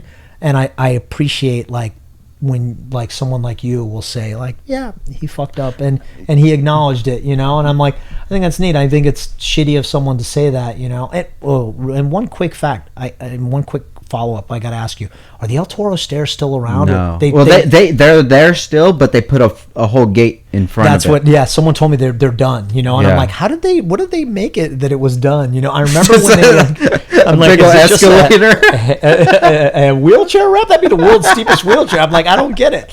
But there was a weird thing that my intersection of my two worlds came when they were like redoing them a couple years ago, and it was just dirt. And some dude took a mountain bike off of the top of one of the school buildings and like dropped in down to that was a pretty intense hit. I was like, damn. So yeah, and even Nyjah too, you know, like Nyjah, there's one video where I think he's trying to frontside flip it as well, because that was kind of the thing after Sheckler said it. Hold on, like, dude, like, what is the El Toro stairs? It's like a 19 gap or 20 gap? It's 20 plus. I'm not sure exactly what it is. if you're just doing the El Toro stairs or rails, I'm like, all credit. But if you're frontside flipping the El Toro stairs, sliding, so you know, as much as like, I don't even have no problem with Nyjah because he copied me and bought the same car. So shout out to Nyjah, if you want to race, hit me up, bro. Nah, but he's great at what he does, and that video, if you watch it, like he put his whole heart on the line. So no matter what anybody says after that, like these guys still go out there and put in work, and that's respectable. See, they don't need to do that. You know, they don't need to be there. That's what I feel like part of the thing where like you and I have our issues with influencers and YouTubers and this generation. But that's got to be like a tough grind. It's like, what do I do next? You know? For sure. You know, where it's like they're forced to do it. You know, like if you look at like a great musical actor, something like Kanye, or someone will come out with an album that will just drop hard, you know, that will just hit, you know? Yeah. Like Dre's Chronic or something like that, you know? And you're like, okay, that's the one. What do you do after that? Yeah. Like, how do you as an artist go, hey, you got to do something again to follow that up? You know, you're like, okay. Especially nowadays. Yeah. When, all right, I listened to it. Now what? Now what? I want it When's now. the EP coming out? Yeah, but you got enough money. You don't need to do anything. But if you're truly an artist, you're like, how do I top myself? Yeah. Look at Ryan with his Integra. He didn't need to do anything after the Integra. He was like, okay, that's it. That was the one. I'm done. You know, like, and then he dropped the EAT after that. You know, he's got, and then the S2000 EV, and he's got something else cooking too. Does he really? Oh yeah, another Honda build, guys. Oh damn. Okay, he'll be on here soon. Yo, we can talk about it. Okay, I can't wait because I'm a huge Rywire fan. Hell yeah. So to me, like, I appreciate artists like the P-Rods. They don't need to do that. Ryan doesn't need to do that. He's making like. He's even like, I'm not sure I'm allowed to say this, but I'm going to say it again, drinking. So sorry, Ryan, if I put you on blast. He doesn't need to do Honda harnesses anymore. No. He does like crazy mil-spec harnesses for Formula race cars. drift, and, whatever. Yeah. Like, he's like, he makes his money there. So he just stays in Honda for his passion, you know? Yeah. Dude's got an NSX and a Porsche and everything. Beautiful and house, dude. It's like modern. Oh my God. He's like set. Like, I saw all you guys went to his place. I didn't get the invite because I'm not cool enough. But like all you guys go to his house and you guys have to wear like little booties and everything because it won't let. I'm like, that sounds like a Ryan thing. Shout out to Ryan. I love Ryan, man. See, that's what I love about like true artists when we're talking about that. Like constantly like, and maybe that's how you beat knockoffs and haters and people who are gonna, you know, it's like, keep innovating, keep doing, stay one step ahead of everyone. To me, one of the things like people would say, like they would get so mad. They bit our show, they bit our thing, and I'd be like, what the fuck? Is that the only thing you got in your fucking arsenal? I'm like, come on, man, bring some more. I'm like, I love it. I'm like, you got that? Take that, have it. I'm done. I got something else. I got something else. You know, I to me, I'm like, I love when people bite off me because everyone who knows. You know. Yeah. To me, I'm like, as a media guy, I was always chase like the car or the story or the exclusive and everything. And if someone else got it, I'm like, no problem. I got more. I got so much more. For sure. You know, that's the way I'd always try to look at it. And as an artist, I think you should always be looking at like, what's the next big thing? But like, you know, you asked me earlier, like why there's no original thoughts. There isn't. Everything is inspired by something else. Yeah. If it's a knockoff, that's not enough inspiration. Take that inspiration and like, how can you do it better than that person? Definitely. Not how can you copy that person. No one wants to see a copy. And if they do, they're doing it because they can get it for cheaper. That's not the crowd that I'm after. Exactly. Anyways. Exactly. You know. Yeah, I feel that way, especially about podcasting. You know, when somebody gets a podcast guest, I'm like, oh, dude, good for them. But if I have that same guest, it's not going to be the same conversation. The same story. It's not going to be the same show. It's not going to be. And sometimes I'll be stoked to see their podcast because then I'll be able to read it or watch it. I'm like, okay, cool. I know the direction that this went. Ours is going to go a totally different direction. Exactly. But the direction I want this one to go to is your Civic at Hooonigan. Oh, everybody's man, been, dude. you know, we're 3 hours and 17 minutes. We're going to have to talk about it, Nads. I'm so sorry, man. We're going to have to talk about it. I'm on an old man I love it, now. bro. I love it. Frank hooked me up with some Pacificos and everything else. Yeah. When one door closes, another always opens, man. Yeah, I think so. And, you know, as long as whatever you go through doesn't put the nail on the coffin, dude, like, you're still good, you know? Keep on keeping on. I hope so. Yeah, I hope so. I'm comfortable with who I am and what I've done and what I will hopefully continue to do. Are there still things that you're working on within yourself as a person? Oh man, I've always been like of the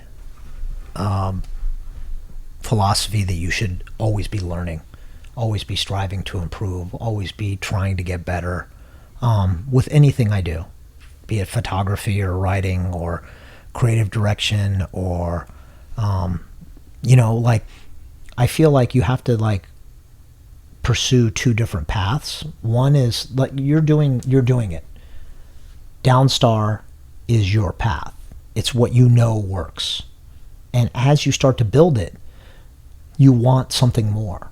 You're not going to shutter Downstar, but you are going to do your podcast. And you're like, you know what? I'm going to keep hustling, keep that plate spinning in Downstar, but I want to do the podcast. Yeah. And then while you're doing that, just like my son got into skateboarding and I'm an old school skater, so I want to do that too. So I'm going to start a skate shop too, Downstar Skate. But you do that in addition to Downstar. So you don't abandon for sure your money maker, you just try to keep all the plates spinning. It's not an easy thing. Yeah. Expansion is always tough. So to me, every time I want to learn, I don't move away from the skills that brought me to where I am. I keep trying to progress in that element too, but I try to push to new horizons as well too. So one of the things, I'm always, and I'll always advocate that, always be learning. School doesn't stop when you get a diploma from high school or university or whatever it is, or you get a whatever certificate. Your education should never stop. You should always continue to progress. I feel like I stagnate when I don't learn new elements. I just, working with a brand that I'm working with now, they challenged me to do something with Google XR. And I'm like, I don't even know what Google XR is. What the hell is that? Google XR is experiential reality.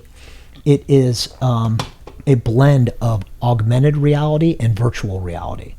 And virtual reality is putting the goggles on and getting into a world. Augmented reality is like Pokemon Go. Okay, when you put on the goggles and I'm seeing the tripod there. I'm seeing Frank here, but there's like a Pikachu sitting on your lap, and I'm like, it's a blend of virtual and the real reality that you're seeing. XR is that reality that can take, like, here's Frank's seat, but all of a sudden, in addition to Frank, there's a Pokemon, but yet you can change that Pokemon to whatever you want it to be. So if you're looking at a car in your driveway, you could go out to your driveway and put a car in there and change the color, change the wheels, change everything. That's essentially like if you put the phone in your kitchen and you're on a Lowe's app or something. You could change the cabinetry and the colors and everything else and do all of that. That's XR. And I didn't even know what that was when they told it to me. I'm like, I know VR and I know a little bit of AR, but I don't know what XR is. And I was so excited. They gave me a thing. They go, when you have some downtime, I don't know, take a couple minutes. I took like 2 days and I did like a full deep dive into XR. And I went like full like down the fucking rabbit hole and went for it. And I had such a blast doing it. It felt so good. And I challenged myself to, like, this was a very conservative OEM car manufacturer. And they want to figure out how to sell new cars, but I'm like, yeah, fuck this. I'm going to tell you guys how to sell new cars, but on the side, I'm going to figure out like how I could do this for something cool. Yeah. Like a Super Street brand or a Hooonigan brand or a Downstar brand or whatever I could do this for, And I look at XR as like, where can we go with this, Yeah. It's like it's a seamless virtual reality that doesn't even need an app. You just take Google and you point your phone at it and it immediately goes. And it's live streaming in real time. Wow. And to me, like, that's a potential future of whatever it is we're doing here, Yeah. So, like, what if you could do a Downstar dress-up kit, like, straight on your engine bay? You just put your phone over your engine bay and you could envision, like, I want it in this color, in this color, in this color, in this color. And you just tap and run through the menu. Yeah, I've even thought about that with, like, the metaverse. What if we had a brick-and-mortar store in the metaverse, which you go inside of there and it shows all of our products and you can literally just purchase from there. Completely. But then I don't know if I even want to give that any attention because I want to move as far away from the matrix as possible. Yo, this is like, I mean, we're already going down the rabbit hole. It's like sure. When we talk about like when you want to do something and you type in how to build a pond, you're like how to would you like to build a pond? You're like, what the fuck, man? Why, yes, I would. I know, it's like, we're pretty far down deep into that rabbit hole. I'm the same way, like, as much as, like, I try to, as old as I am, I try to embrace the newest technologies as possible, but I'm also like, there's something to be said for that analog world, the connectivity between humans and the experiences of real life and the reading tangible things. Like, I'm a huge reader, but I never got into Kindles because I just felt like it wasn't a tactile experience, I'm like, what is this thing, Yeah. And as much as they're like, the screen is not like the screen on your phone or your iPad or your feels laptop. like a page. But I'm like, it doesn't. It still feels like a fucking screen to me, And I'm like, I like the idea of turning a page and reading, magazines or books or whatever, That's so funny, because I love reading, and but I've never heard an audiobook before. But I listen to podcasts every day. It's crazy that you listen to a podcast, but you haven't listened to an audiobook. That's maybe I'm missing something. But maybe podcasts by its core you're accustomed to listening that, and a book you're not accustomed to listening to audiobook. Dude, it's been a good combo, Nads. Dude, I love mixing it up with you, man. Hell yeah, likewise, brother. Super inspired by you. I'm a huge fan of yours. Dude, thank you, man. I appreciate it. Like, I'm super honored to be here. Hell yeah. When you hit me up, I was like, really, me? So it's so nice to, like, I've never been here before, to, like, get the tour and see the skate shop and see you giving back to, like, every community that's your passion. And I love the way you do that, Thank you, brother. So, Trying. There's so many things that I can complain about and wish that they were different, but just like, as society, is the only way we're going to change is if we change ourselves. And there was a lot of flaws that I had internally that I had to work on, and that was making me see the world in a certain way, and that's like that self-reflection that I've done that's really helped me kind of figure out how I want to move in this space. Do I want to stay in the Honda community? Do I want to devote all my attention to this? Do I want to keep putting as much attention into the hardware part of it? Do I want to podcast and see how far I could get this? Do I, I'm just trying to figure it out. And like, I think where I'm at right now in this space is, if I could just spend time with my family whenever I want, and I could have fun whenever I want, like doing these kind of things, and that's what I want to do. I've had the points where you don't have to worry about money and stuff, and it's like that wasn't as appealing to me as I thought it would be, meaning that kind of took away the luster from me wanting to grind every day. I don't want to be grinding 24/7, just to have all this money that just sits in the bank until I need it. Like, I want to do things that are exciting to me, and that shit don't cost money. This doesn't cost anything, just time. Yeah, I love that, because you could see now that your passions are truly in media, in creating art, in the products that you make, and in the skateboarding brand that you've built. It's not about the money. Yeah. And I'm not saying that people who are constantly chasing that grind are about the money, but for them, maybe their passion is how much money can they make. Mm-hmm. So I don't want to hate on them, but at the same time, it's super refreshing to see you say, yeah, I want to be able to, like, slow down and enjoy life and everything, Yeah. That's what success should be to me, in my eyes, It's like having that, I keep speaking in cliches, but I'm saying it again, but like that work-life balance, is like huge, If you spend more time on your work than your life, initially, you will get ahead, and you've done that. But now you could, like, kind of like tilt the scales in the other direction a little bit and spend more time on your life, and not have to worry about, like, yeah, maybe I won't send as many units out in Downstar as I would like to, but you're like, do I need it? I'm, like, comfortable now. Yeah. I spent most of 2021 outside of the shop, and that's because I had my daughter in 2021, and success to me was not being at the shop and being at home with my daughter and seeing her, developing every single day, and that's what I deem success.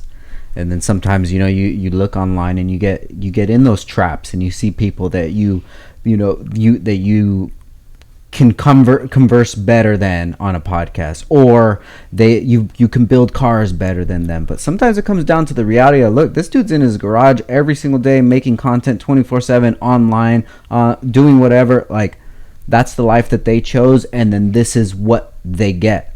But they don't get what you get. Exactly. They can't clock out. And as much as I can't clock out being a business owner, like, I can, dude. I can answer the emails later if I want to. I could scale down from going to these shows where I could be making money and making new connections. But dude, I'm losing a whole weekend with my family, where I'd rather just go skateboard and go eat at some deli in LA that we really don't get to eat at. That's how I see it, dude. And it just, I don't want to say that that's the right way to live, but it makes me feel good right now. And everybody that I care about, my immediate family, everybody's happy. So, dude, that's so real. I appreciate that to no end, and that's the same way I try really hard. I'm a bit of a workaholic, and I really love what I do. Yeah. And I'm fortunate that I love what I do. But I also love my family very much, and I love spending time with my special lady friend and everything. And when I do that, I feel enriched and I feel recharged, and I come back to the work that I do. I also find, as I'm getting older, I find that I try to work in greater efficiency. I try to maximize the time that I have at work, to give myself that time that I have to spend with my family and my true love. And when I do that, it gives me the time that I spend at work. It feels more valuable and feels more effective, more efficient, and more proper. For sure. Get in, take care of business, and then get back to what really matters, dude. Exactly. It took me a little while to realize that that the free time that I have, that I spend with my family, is as valuable as if I was spending it on my business. It's just that I'm not getting paid monetarily. I'm getting paid with memories. And what's worth anything anyways? Memories are what's worth something. That's all you got. Yeah, that's so true. Like, especially when your daughter was born, it's so important to spend that time. For sure. My son was born when I was right in the mix of it. My eldest was born when I was right in the mix of it at Super Street, and I didn't spend enough time, in my eyes, and then my youngest followed up immediately afterward, and I felt bad because I didn't spend enough time with them. Yeah. I make it quality hours about when I'm working, and I still do that to this day. I'm fortunate enough now that I'm a freelance contractor now. I'm project based. Yeah. So I'm like, if I can get the work all done by 3-4 o'clock, I can go take my kids to, we went to California Adventure, and I'm like, yeah, let's go in the afternoon. Yeah. It's like, let's do that. I don't have a boss right now, so. I love it. Hell yeah, Nads. Dude, it was such a pleasure to sit with you and to chop it up for 4 hours. Yeah, I know, dude. Apologies to everyone for this guy. Dude, everybody loves it, bro. Oh, man. Watch, dude. People are going to be loving this. The 400 people that are going to see it. Hey, no, you know what? I see the numbers, and I'm like, but I'm stoked that you do this now because of the passion you're building.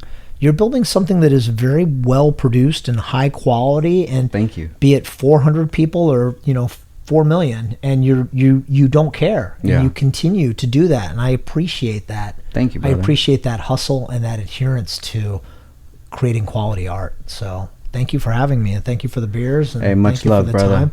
Thank you, dude. So before we get out of here, where can people find you at? Oh, man. If they want to catch up on your daily stories. Well, if they're not on the Robertson off-ramp of the 10 freeway where I'm saying, please, we'll work for food. I'm at, Nadsy Nads on Instagram, and that's about it. And I got, johnnaderi.com is my website for my work stuff. And then I also have DBA Media House is my other work stuff that I do for other clients. And yeah, I'm super down to collaborate or do whatever with anyone, Good if shit. If they want to fuck around with Hondas or do content or, take our bikes off some sweet jumps, I'm down for all of it.